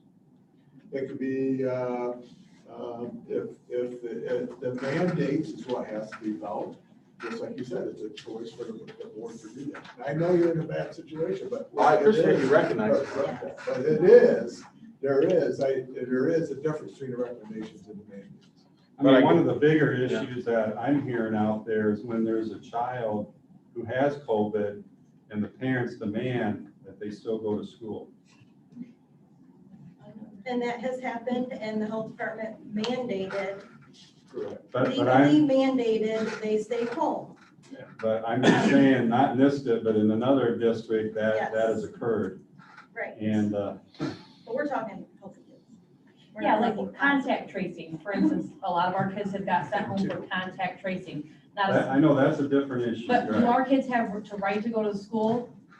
Because the school says no, but as parents, I want my kid to go to school, just because they said that they're contact traced and they need to stay Right. home. I'm, as a parent, know he's healthy and can I make him go to school? I would say that's gonna be up to the board and what they, you know, what they decide on. So, but, you know, one thing I think, again, is, I don't know how to say it, because this is a tough issue. And I know you want what's best for your child, but so does the other parents too. And some, you know, and some get vaccinated, some don't. And there's different reasons on why. And that's their prerogative. And I guess somehow, I mean, again, all of these individuals have been put in a tough spot. Because believe me, I mean, I even say this about the governor. When he became governor, he never thought he'd be dealing with this issue. And I never thought I'd be dealing with it either. I mean, it just changed the landscape of how our country, how our state, how our country, and unfortunately, it was during a presidential election that it even made it more political. And now we have to deal with it, but I think, you know, we're gonna get out of it somehow. It's just trying to work through the solution to make sure at the end of the day, you know, we've all survived and still remain civil towards each other. So, I mean, it's a tough, no doubt about it. I mean, I get more emails now from, you know, with this and with social issues than I do from the federal government trying to, you know, put it down the state's throat than I do on budget issues and things like that. So, I mean, it's a tough issue. And it's just, I think we just need to continue to talk it out. Well, and I think we also need to remember that our governor stepped in and mandated and did things for us last year. Whether you agree with them or didn't agree with them, that was his role and that's what he played. We have taken that power away from him. He will not be making those mandates now. He has pushed it down to us at the local Right. level. And so these people are now the ones with it on their shoulders, not the governor. It's our school board members and our community health. They're the ones who have been put into the spot to make the decision. It's been taken out of the governor's hands. He will not be making that. He made that very clear today in his press conference, that he will not be making a mandate of any kind because he can't. Well, he can still make it, but if it goes more than so many days, then it has to go before the He's afraid it'll go legislature. backwards. He's afraid of all kinds of things. Right. And he's like, if you guys want the decision, Yeah. have it. And that's what we've been given. So now as our communities, we have to come together and decide what we're gonna do because it's been taken out of his hands and put into ours. It should. No, I agree. Well, yeah, I mean, and it's clearly a very, very fine line, you know, in that decision-making process, you know, because no matter what you do, no matter what decision you come up with, you're gonna make some people mad, and you're gonna make some people happy. I can put all the restrictions that we want to out here, because in our minds, we're sitting here saying, you know, what we want to do is we want to do what's in the best interest for our kids' health and safety, okay? But now the moment that you do that and you go too far, you eat people up. And the moment that you don't do enough, and other kids start getting sick, and more kids start getting sick, and kids are out of school, and we have to shut the school down, then you're in trouble again. So, you know, a lot of times, much like when I'm talking with, you know, either whether it's my employees or I'm talking with students or anything like that, I'm open to solutions. You know, let's sit down and talk about things sensibly and reasonably so that we can come to something that works well with the majority. There's no way you're gonna make everybody happy. It ain't gonna happen. You'll die trying, I promise you. See, the one You know, thing I like, Tim, is what you mentioned, you know, let the families make their own decisions. Yes. Which I agree with. However, I also feel that in a public school system, it affects other people too. You know, because of decisions you make, it can affect other, you know what I'm saying? I mean, you have your, I mean, if you were just on an island, you could do what you want, but as Tim mentioned, as a community, you know, the things you decide on, or you, it affects other people, and somehow Yeah, but it's coming always been that way, together, though. what's that? It's always been that way pre-pandemic, so. Yeah. There's no difference, like, with what you said, you were concerned about 248 affecting, other things other than COVID. People aren't just gonna stop vaccinating because No. they're not forced to. Well, they have, And it's been, typically, people have their belief system, so if it's, right. if they have a reason for not doing it. I mean, you'll have your religious, your conscientious, and, you know, health reasons for not doing it. Yeah, I will think will that stand if they mandate it in the schools? It's not going to, if the bills pass. There's 2 federal bills right now. They're gonna try to move to take religious exemption away. And there's and that was backed by Kamala, thank you. Yeah. And then, there's another one that they're trying to mandate everyone from cradle to grave for everybody in the nation. You'll have this, it'll be a Supreme Court issue. Yeah. You know, things will be going to Will court. it be stalled then? I mean, this is, because they're Well, they put a circling stain on it. around Yeah. through OSHA to basically force the business hands to find them. Yeah. And Well- so, you know, that, I know that's not about the schools, but Right. in essence, that's the beginning. It'll dwindle down to the schools, yeah. Well, thank you for having me. I appreciate your passion on it, because this is a very important issue. And, but all I ask is that, you know, working together with this issue, because, you know, we're all in this together. So, and if you need to yell at somebody, go ahead and yell at me, I guess. So, but thank you for having me tonight. Thank you. Thanks for coming.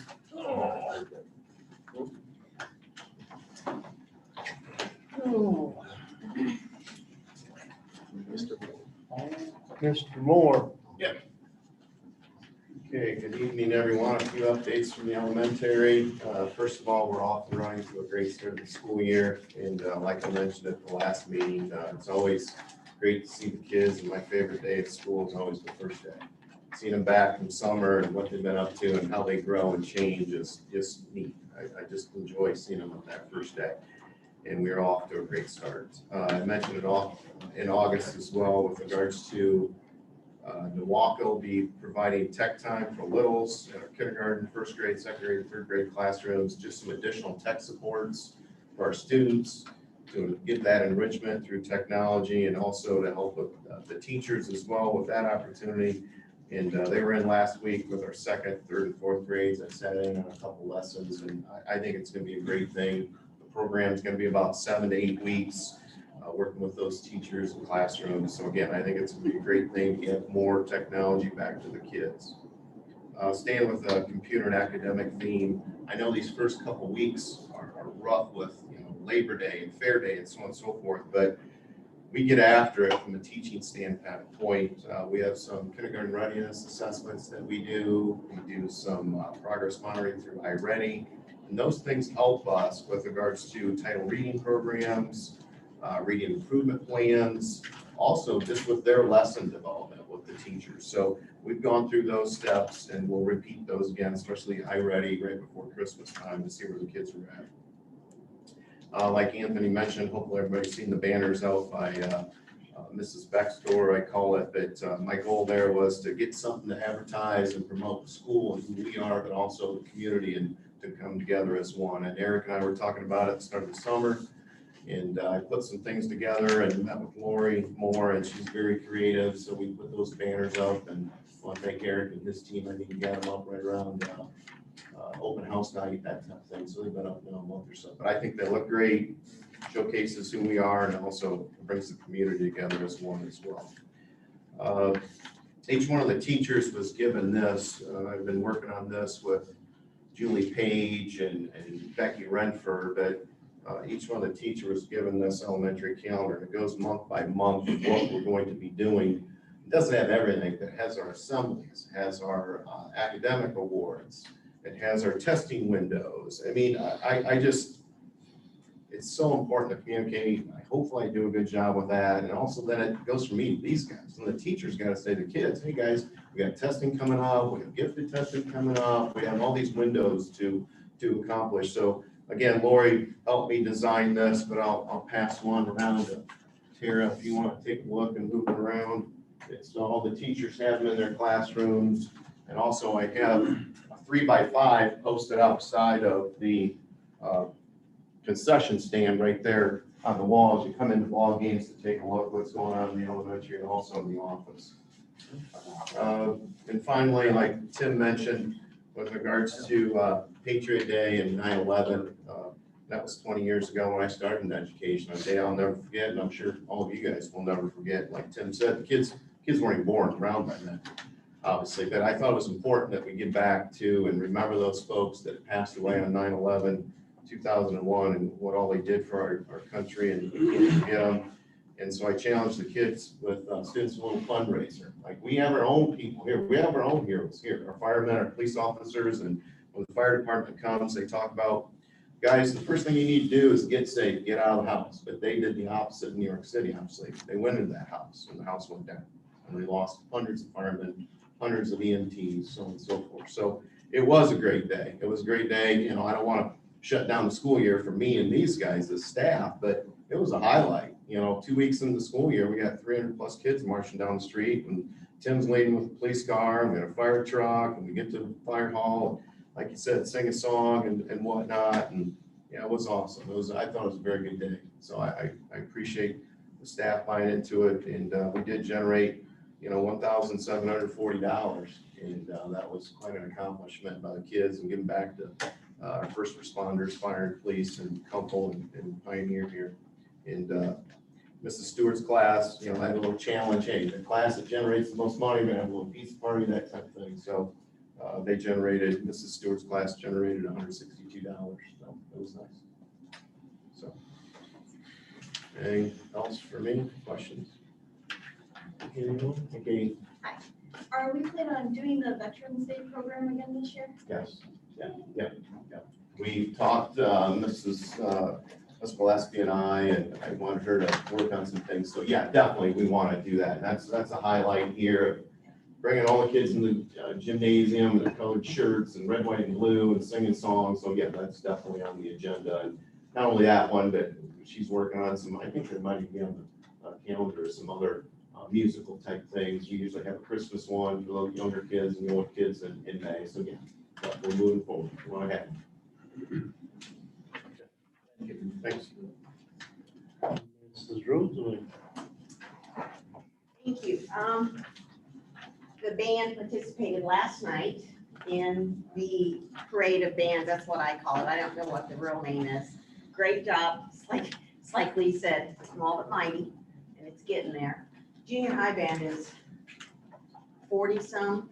So I'm just saying it's growing and it will grow in the face up, hopefully. Junior high had a fundraiser, the 7th and 8th grader. It ended last week. I'm not sure the exact amount because I couldn't get a hold of Angie today to find how much they raised. They used the money, the junior high, they often donate it to good causes or to people. They also use it for dances. I allow them to have 2 dances a year. We do them during the school day so that everybody can come. It's not, pick and choose. Everybody, every 7th and 8th grader gets to go to the gym in the afternoon, about an hour and a half. That's about all we can take. And they have a DJ, they hire a DJ, they have a photo booth, it's a lot of fun, and I'm dead tired by the time we're finished, but the kids love it. Didn't get to do it last year. So we're gonna do it this year. Again, we're trying to get some things back for the kids. As you leave, I'm not asking you to leave, but as you leave, if you go out this way and walk out that door or walk around the thing, the junior high and high school staff, we have a new banner hanging up of us, and it just says, "We welcome you to North Central." It's hanging outside my new library, in case you haven't seen that. I'm old, so I call it a library. Technically, it's a media center, but you can call it what you want. It's got some new furniture in there. It does have some computers, but it has furniture, it has books, books. It has magazines. Well, okay, they're ordered. I don't think the magazines are in yet, but they're ordered.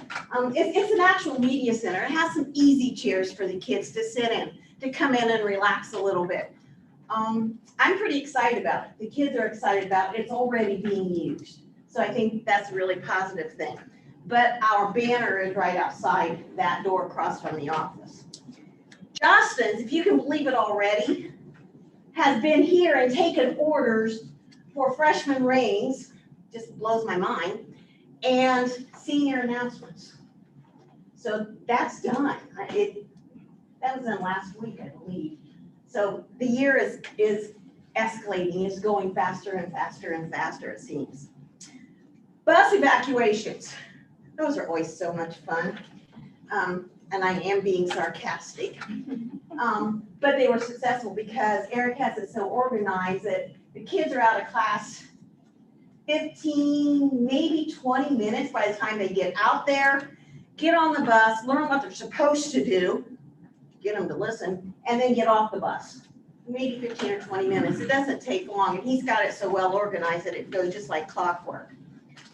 Picture day for these, I think it's 5 through 11. When's your picture day? Mine's Friday. Okay, mine is Friday for the 7 through 12, plus a couple of his elementary grades. So it's a little different this year. Lori Moore is coming in and taking the pictures. So that's a little different from one we have done in the past.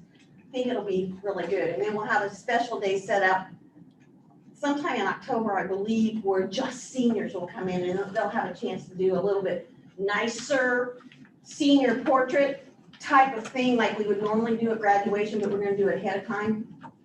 So I think that'll be kind of neat for the kids.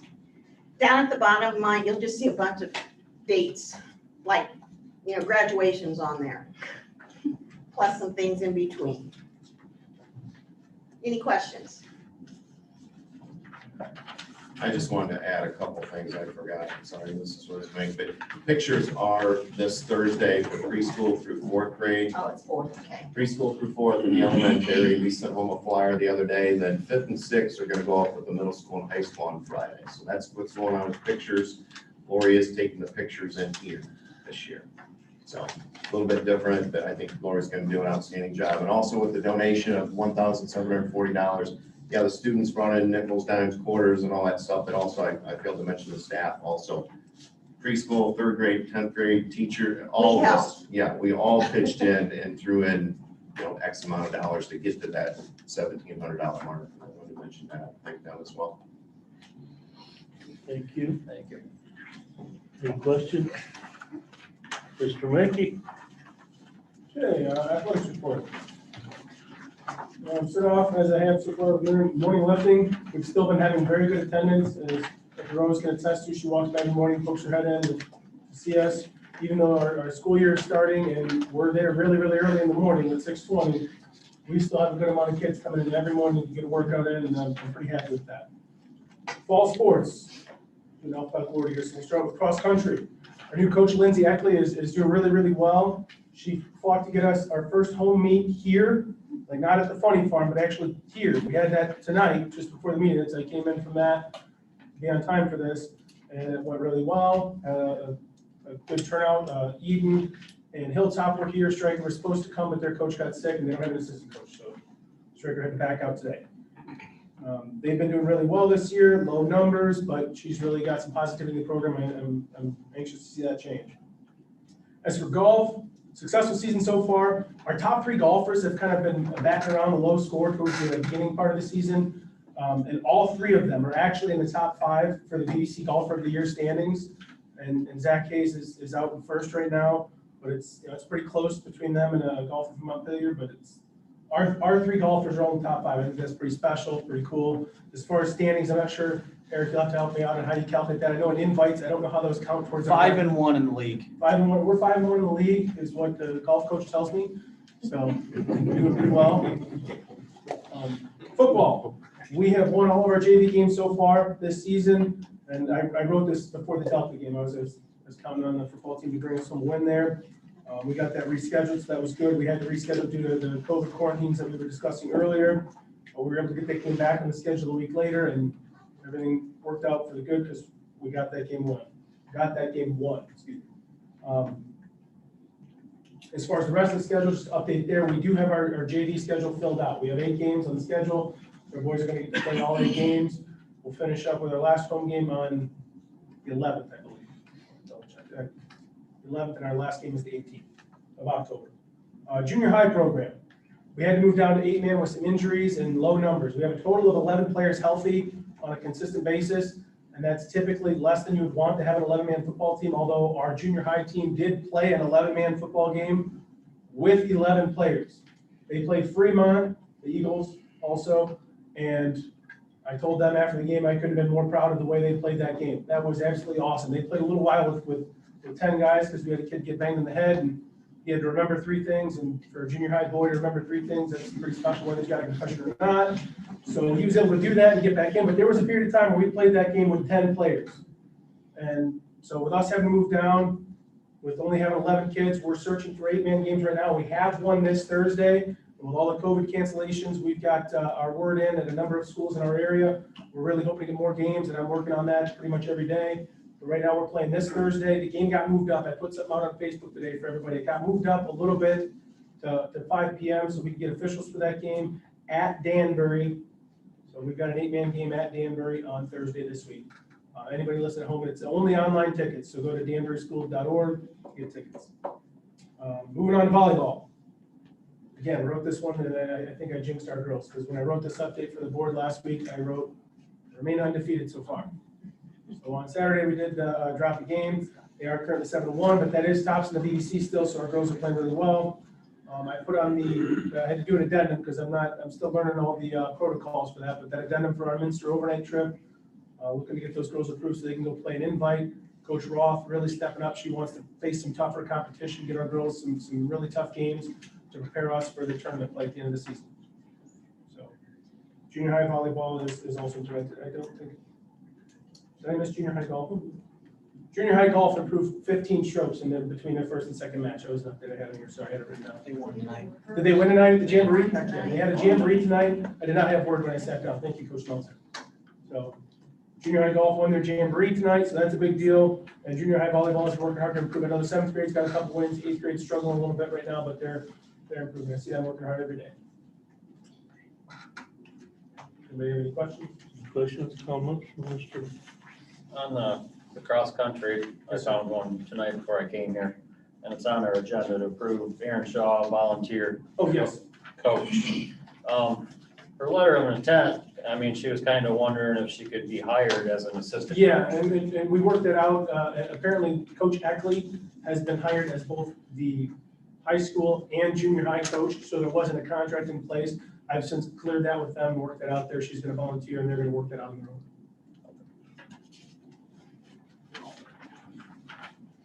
Thank you.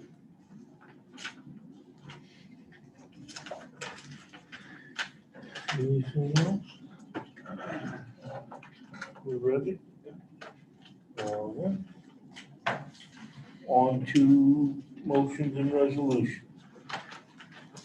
I have a resolution to prohibit the teaching of content related to critical race theory at North Central per the attached. I wanted to read that the way we had it stated. Anthony, you got that in front of you? Yeah, that should be in our You want to package. just read it, please? A resolution of the North Central Local School District prohibiting the teaching of critical race theory. Whereas racism has no place in American society and especially not in the North Central Local School District. Whereas the North Central condemns racism and will not tolerate racism and racist conduct. Whereas critical race theory, CRT, is an ideology based on false assumptions about the United States of America and its population. Whereas the definitional foundation of critical race theory involving articulate distortion of the traditional definition of racism is fatally flawed. Whereas critical race theory in a devised ideology that assigns moral fault to individuals solely on the basis of an individual's race and therefore is itself a racist ideology. Whereas critical race theory assigns generational guilt and racial guilt for conduct and policies that are long in the past. Whereas critical race theory violates the fundamental principle of equal protection under law. Whereas critical race theory views socialism problems primarily as racial problems and thus detracts from analysis of underlying social economic causes of social problems. Whereas the Board of Education of the NCLS has the legal authority to determine the curriculum taught in the NCLS within the parameters set by law. Whereas the Board of Education can require teachers to teach the curriculum approved by the Board of Education, whereas the laws of the United States of America and the state of Ohio do not require that critical race theory be taught in public schools K through 12. And then it states now, therefore be it resolved on this day of 2021 by the Board of Education of the North Central Local School District, critical race theory is rejected and will not constitute the basis for any instruction in the NCLS. Thank you. That is the motion. Do I hear anybody wish to make that motion? I will move. I have a motion by Anthony. Do I hear a second?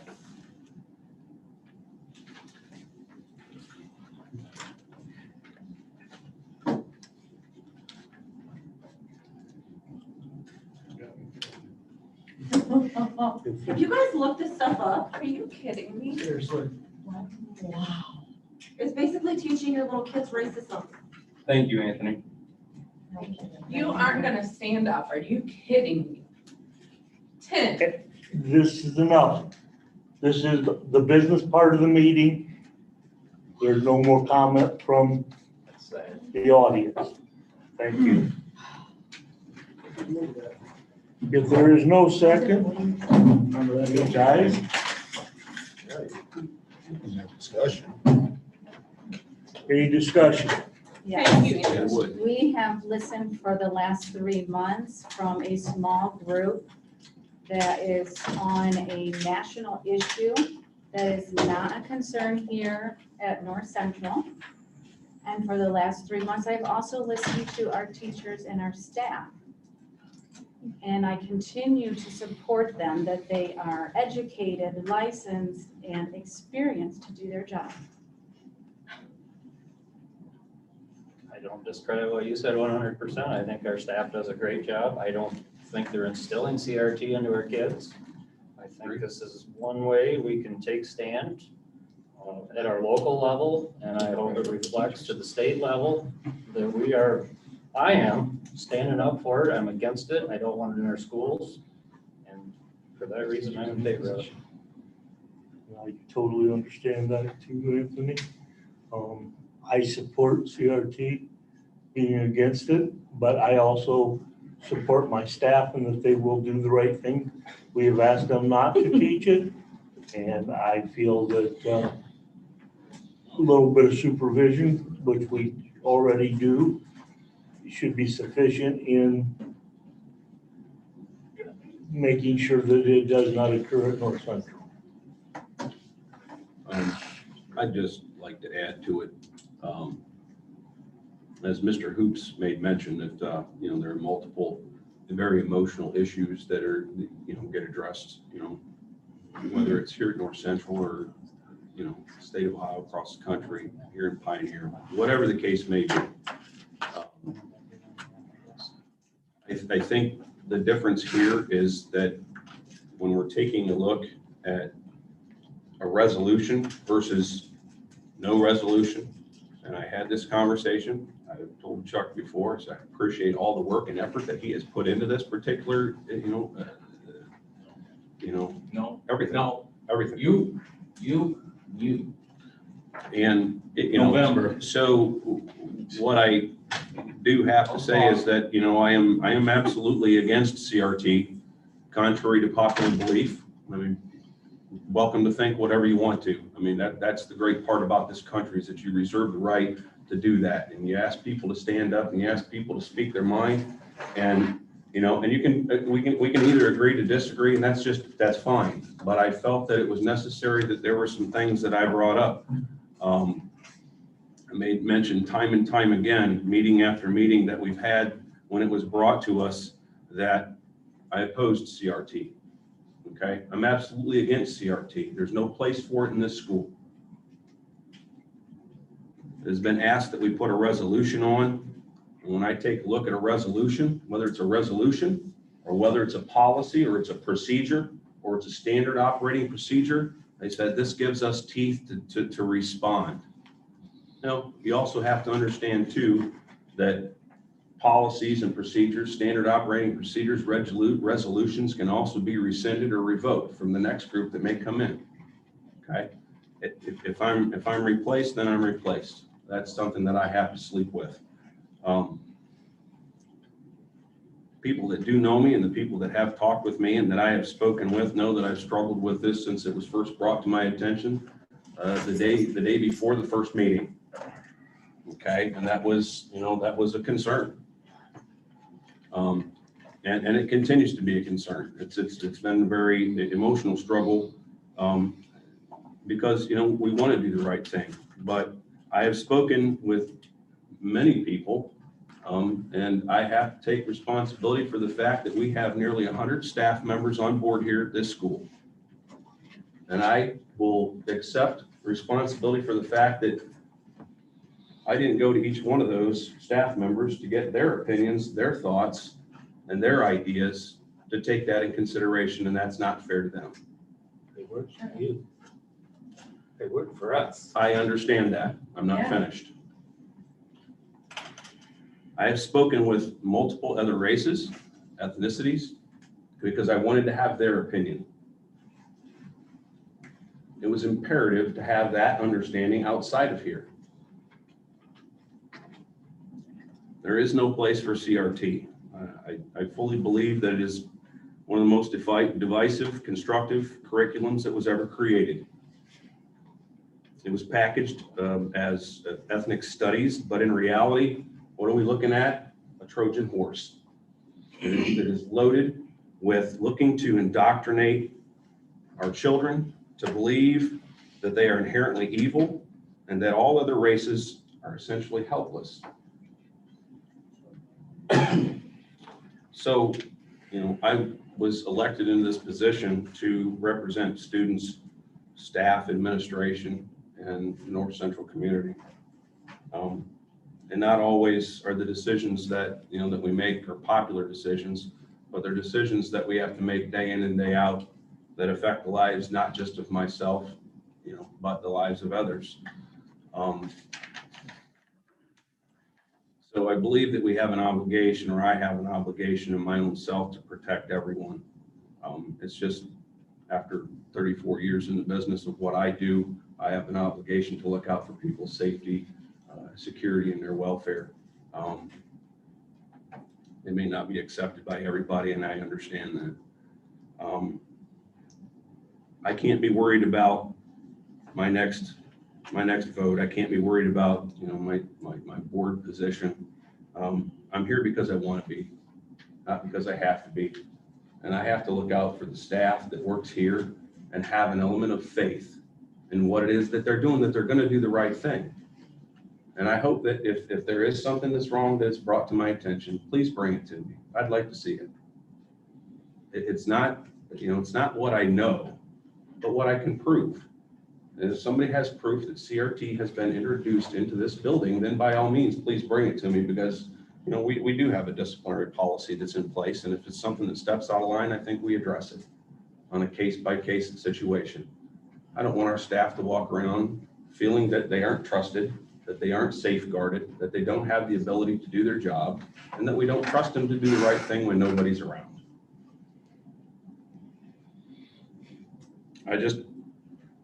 I believe with all of my heart that I need to have the faith and confidence in the staff, and follow my heart in doing what I personally believe is the right thing to do. Apologize if that offends anybody, but they ask for discussion. They ask for people to at least speak what's on their mind, and I have to share that with you. I know it's a very, again, I know it's a very emotional topic, but I think that it's entirely possible to manage this and do this without having to have a specific resolution in place. Appreciate it. Do you have any comment on that? Just that we listened at board meetings to the opposition. We have stated at board meetings that we do not want it in our schools. We do not expect it in our schools. We will not tolerate it in our schools.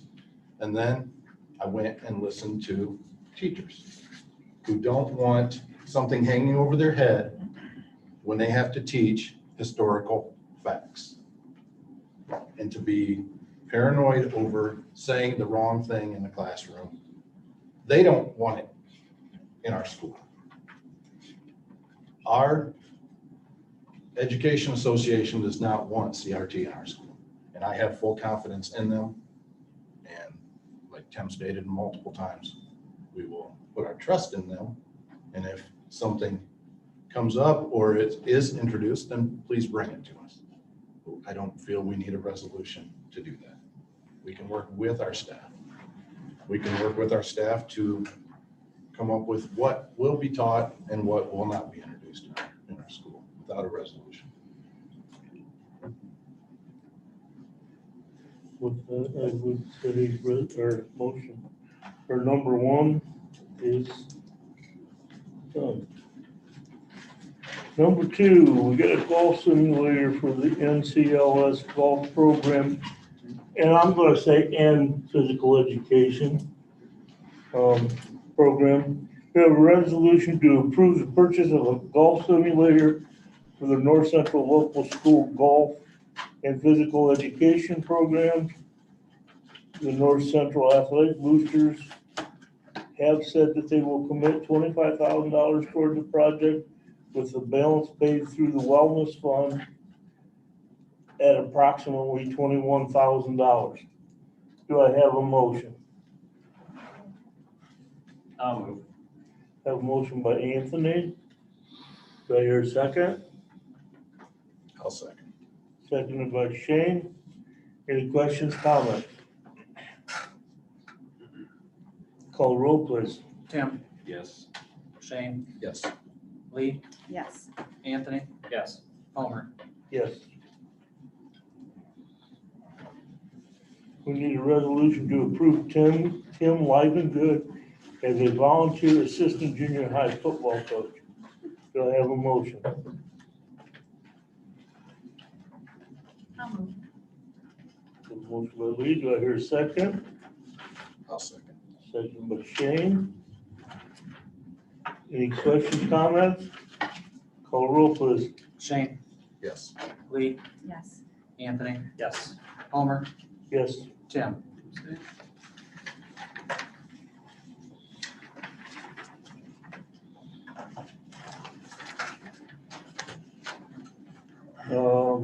We need to, resolution to approve the purchase of a 72 passenger handicap bus with lift on a state bid using wellness funds. Do I hear a motion? I'll move. Have a motion by Tim, I'll second. seconded by Lee. Questions, comments? I have a question. There are other bus companies to get quotes. We can. There's usually a International, Bluebird, Thomas. Well, my question arose, and I didn't get any answers. We quoted the same bus December 17th of 20. And I'm just kind of floored that the price for this one actually went down $300. For the same unit, 72 passenger with a lift and everything. So it either tells me, one, they really were gouging us in December, or they screwed up on the quote. So that's why I'm This questioning. is the first I've heard of it. I didn't. Are there different places to get bids, or? Yeah, we can go to International, or you can go to Thomas. Because right now, the only Bluebird you can get is out at Cardinal Bus. They're regional sales. I mean, I know it's under OSC contract and everything, and that's listed on both bids here, but I just cannot believe right now there's steel tariffs and everything on state pricing and state contracts that a school bus would actually go down in price. If we wait any longer than the 15th or 17th. 17th, it says it'll go up.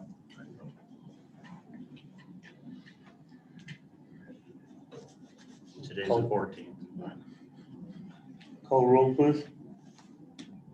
Lee, Yes. Anthony, I'd like to see another bid, so I guess no. Palmer, Yes. Tim, Yes. Shane. Yes.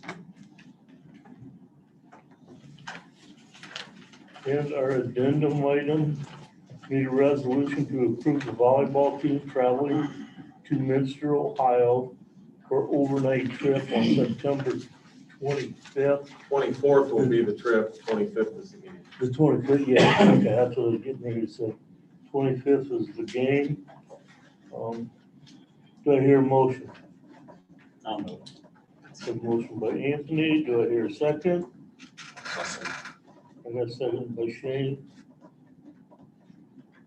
Call roll, please, or I guess comment, question. Excuse me. How many do you have going? 17 total, I believe, between coaches and players, And it's just varsity? just varsity. Anything else? Call roll, please. Anthony, Yes. Lee, Yes. Tim, Yes. Palmer, Yes. Shane. Yes. You want to have a copy of it? I wrote it down, so I didn't write down the order of the name, sorry. And we need to approve the consent agenda. Carrie Esterline is a junior high school educational aide. Ron Hauser is a substitute bus driver. Brooke Hulaman as high school quiz bowl advisor. Marcia Geiser, summer librarian. Angie Lashway is a summer librarian. Deb Myers is musical production, library club and SWAT, and also drama club advisor. Michael Ryan as an assistant varsity football coach. Aaron Shaw as a volunteer cross-country coach. We also need to rescind the contract of Aubrey Redinger as the high school quiz bowl. We need an agreement with services with Wood County Juvenile Detention Center, educational program on an as-need basis for the 21-22 school year at $79 per day, which I know doesn't happen rarely for us. If it did, but that's what we would have to pay. But that's their standard, and we have to all agree to it. Northwest Ohio Educational Service Center Teacher and Paraprofessional Substitute List dated August 25th, 2021 for the 21-22 school year we need to. And van drivers meeting transportation requirements for the 21-22 school year. Need a resolution to approve the consent agenda items as presented. I have a motion by Lee. Second. Seconded by Tim. Questions, comments? Are the Deb Myers' positions, they're still listed as extra duty positions and we just pay her whatever the stipends were for those positions? Yes. Good question. Thank you. Call roll, please. Anthony, Yes. Palmer, Yes. Tim, Yes. Shane, Yes. Lee. Yes.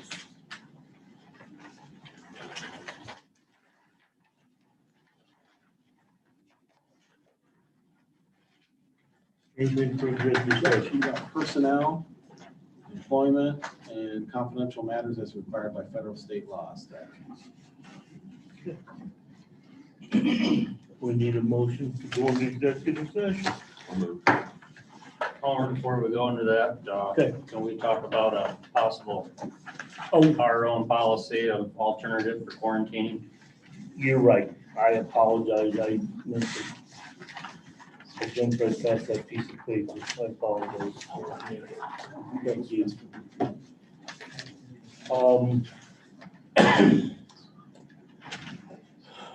We are looking at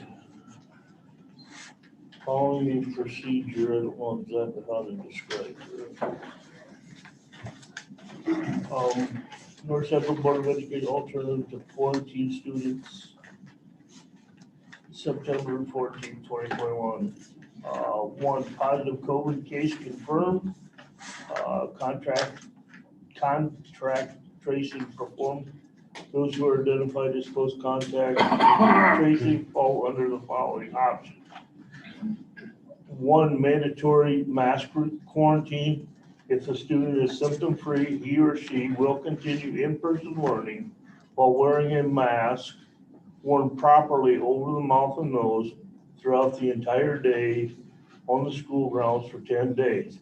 If that person remains symptom-free after the 10 days and no symptoms, the student may return to normal protocol of mask optional. During the 10-day masking quarantine, he or she may not participate in any extracurriculars, and if attending events, must have a mask on. 2, modified mask and testing quarantine. If the student is symptom-free and he or she will continue in-person learning while wearing a mask throughout the entire day on school grounds. On day 5, from the given quarantine start time, he or she has the option of going and getting a COVID test done by a doctor and verified. If that test comes back negative, he or she may return to normal school protocol and participate in extracurriculars. 3, traditional quarantine. If symptoms are present when the quarantine is issued and during the quarantine, he or she must be out of school for a period of 10 days. And then we go on to the contract or test positive for COVID, and then there's if you have been vaccinated, you go through one protocol. If you haven't, you go through another. And like, if you did have contact consistently, then there's a yes section and a no section, but you have to follow them procedures. You also have to remember that masks are still mandatory in buses.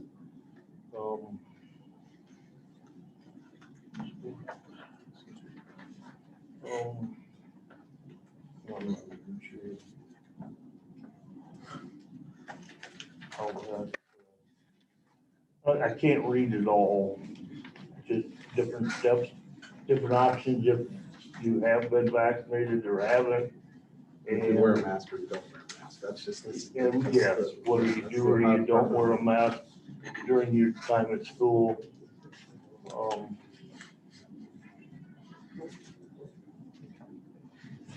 The crux of the thing is, Homer, that it's a positive case confirmed by the health department, contact tracing performed like we normally would. There's the traditional quarantine where those are within 3 feet, 15 minutes. That's always an option. This gives other options. This is kind of like the modified one that Warren County's doing with the governor's office. If the student is symptom-free after they've been traced as somebody that was affected by somebody that was positive, or close contact, whatever you want to call it, he or she will continue in-person learning. They just have to wear a mask. That would give parents, okay, you know, some may want to keep them at home and do the traditional. Some might want to have them wear a mask to school so they can come, because it's important that they're in school. So it's just, this is a copy or, you know, kind of a model of what they're doing in Warren County. But if you're symptom-free, you can come to school while wearing a mask, worn properly over the mouth and nose, throughout the entire day on grounds for 10 days. If that person remains symptom-free after 10 days and no symptoms, the student may return to normal protocol of mask option. Because that's what we have. During the 10-day masking quarantine, he or she may not participate in any extracurriculars if attending events must have a mask on. So that's one option. So you go from the traditional quarantine. So, okay, parents have a choice, put the mask on. The second one would be called a modified mask and testing guarantee. If the student is symptom-free and he or she will continue in-person learning while wearing a mask throughout the entire day on the school grounds, on day 5 from the given quarantine start time, he or she has the option of going and getting a COVID test done by a doctor and verified. If that test comes back negative, then that's a way to come back a little bit sooner. He or she may return to normal protocol and participate in extracurriculars. So you go from being traditionally quarantined to having the choice of having the mask on for that period of time, as long as you're symptom-free. The key is you can't have COVID and you can't have symptoms. And then the third choice is have the mask on, go the 5 days, go get tested, get it a verified test, which means a doctor, and then comes back negative, then they're returning to school. That's kind of the model that was set up. Not exactly, but that's the concept behind it.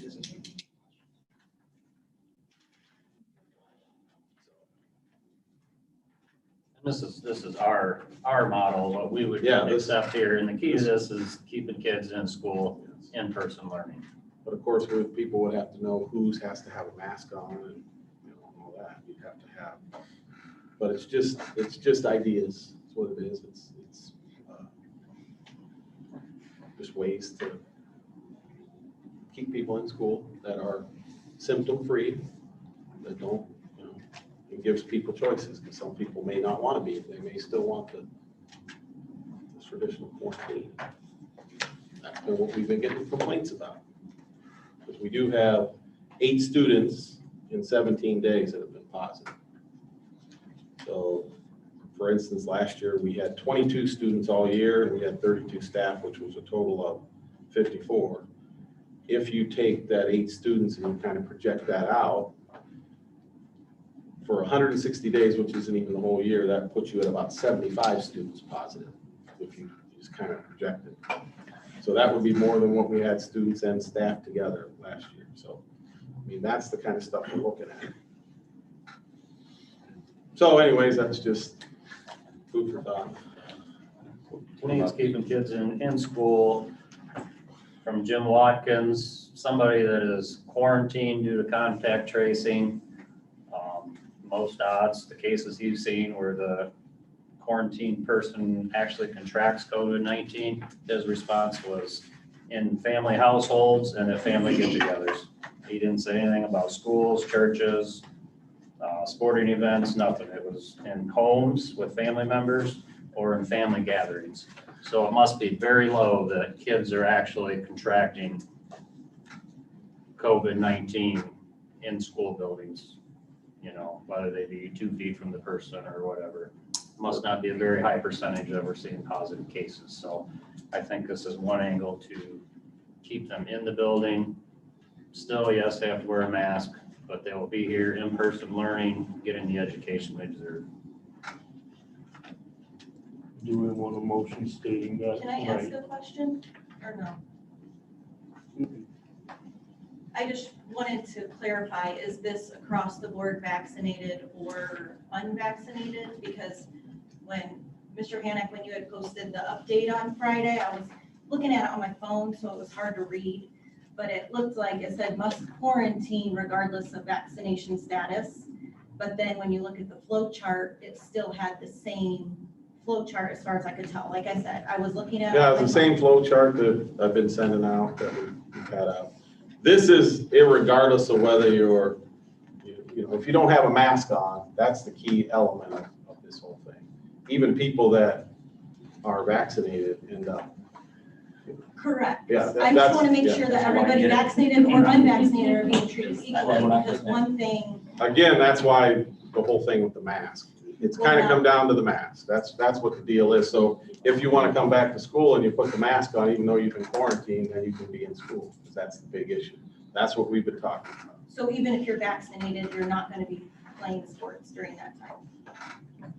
Yeah, during the 10-day masking quarantine, he or she may not, that's the one where you go back and you get tested after 5 days, and then you could, there is an option to do that. Right. Will you be able to do phys ed? If you're currently in school, and I think like the volleyball team's wearing masks right now. Yes. If Johnny next to us, I'll put my daughter, tests positive and she's wearing a mask, she does not have quarantine and she continues to play volleyball, correct? Correct. Okay. Can I make a little, as an educator watching, we do have kids who are not properly wearing their masks during the day. Right, it says worn properly over mouth and nose. That is a key for me, because I've had volleyball players that are not correctly wearing their masks. So just make that very clear to your student is my request, is that if they're gonna wear it for it to work, it needs to be done correctly. It makes it easier on me, because then I can across the board say, you're either wearing it correctly or you're not wearing it correctly. Right, yeah, I mean, at the end of the day, it'll fall back on you. If you witnessed it, then Right. you're gonna have to report it as a part of the contact tracing. I know she didn't have her mask on properly, so. I'm not saying you're not. No, but I'm saying, I agree with you. If it's not being worn properly, then That's. It's not effective. it's not effective, and if they're gonna be part of the quarantine. So you guys did read something in there too, so 10 days, no extracurricular activities. After 5 days, you can get a test, right? Yeah, that would be, that's a different one. Yeah, that's a different one, agreed. But you did say something about, so they can attend extracurricular activities as long as they had a mask on. That's how it's listed in here. Yeah, yes. that's how. But we can't, the kids can't play sports for those 10 days. And are they gonna be in gym? Because gym's the same thing as sports. Well, to clarify, the participating in extracurriculars isn't for our students. That's for the other schools. If we allow our kids that have been contact traced and quarantined by the rules of the health department, it's not about us at all. It's about the other schools. They won't want to play us. I spoke when we canceled our Delta game. He said he was very firm that he did not want to play us after he knew that our whole team had been exposed. So that's, I mean, yes, PE is, you're right, it's the same thing. It's physical activity, but that's within our own kids. We're not legally liable for what happens to the other teams at that point, if that makes sense. But if they have the antibodies test, then they are available to. Within 90 days, yeah. within 90 days. Yeah, So there we, has so to we be. can get a test now and we're good for 90 days if they come back positive.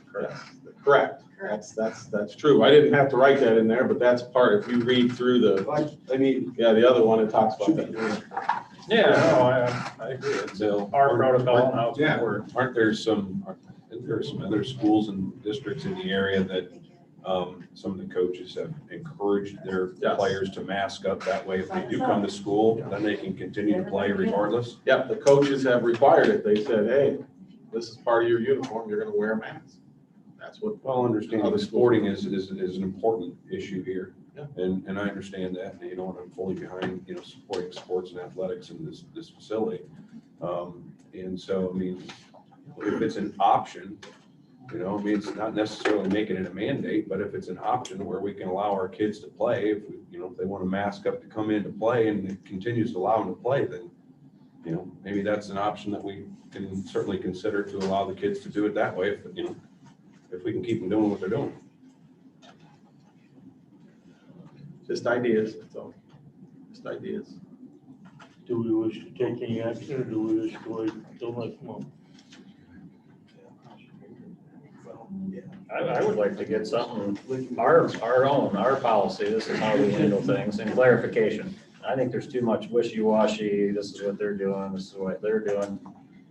I think we need something in writing at North Central Schools saying how we're gonna handle it, and this is what we will do. Well, I guess the question is this adequate, or? Antibodies aren't in there? Yeah, I think it needs. I think we should make those adjustments as far as the antibody testing that makes it, changes the game up a little bit. We should put that in there. Yeah, I think the antibody testings, if you're wearing a mask, during contact tracing, then you're not part of the quarantining, you can still play sports. If you're, I don't know, vaccinated, I know we have a few vaccinated, but if you're not wearing a mask and vaccinated next to somebody that's positive, what's our policy there? So Are do they we still want, quarantined, or? so do we wish to write something up and approve it next meeting? Or do we? Yeah, let's revisit it and Okay, add those things. Just ideas. all right. Antibodies. Anything else? Something in place for next. Do you have to put that on the website every time there is a test that goes out? I know that always goes out. Is that a state mandate also? And we're supposed to announce it to our people, and so instead of doing an instant alert this year, You put it on the website. I just put it on the website, put it out that way so that it's there, and I have to keep track of them on the way. You have to have a place, and so it's out there too. But it's not as annoying, I guess. So in the meantime, between now and then, or do we want to maybe even potentially consider a special meeting to bring back these changes so that we can enact this a little bit quicker, get something in place? But again, it's still, a document that we can make the adjustments to, as needed. And we can do, if you guys want to do a Do special. we want to do another meeting? Is it something? Well, it's that- just an option. I mean, Well, I know. otherwise we're getting into waiting, 4 weeks before we get to it. Over a month from now till All the right. next meeting. Yeah. I think, if we have the ability to put something into place, then I think we need to put something into place, but, if we can take some of these other ideas that are being thrown out as far as antibodies testing, then that's. So you want me to send you guys the dates maybe next week? I just gotta make sure I announce it to the public that we're having a special meeting and this is the topic. It'll be, I think so. That works. Lee, afternoon, it'll be like 6 o'clock earliest. Okay. Okay. Is that anything else before we? All right, motion to go into executive session. I'll move. A motion by Anthony. Need a second, Tim? Question, comment? Call roll, please. Homer, Yes. Tim, Yes. Shane, Yes. Lee, Yes. Anthony. Yes. There will be no further action this evening. I got 8:58, Homer. Okay.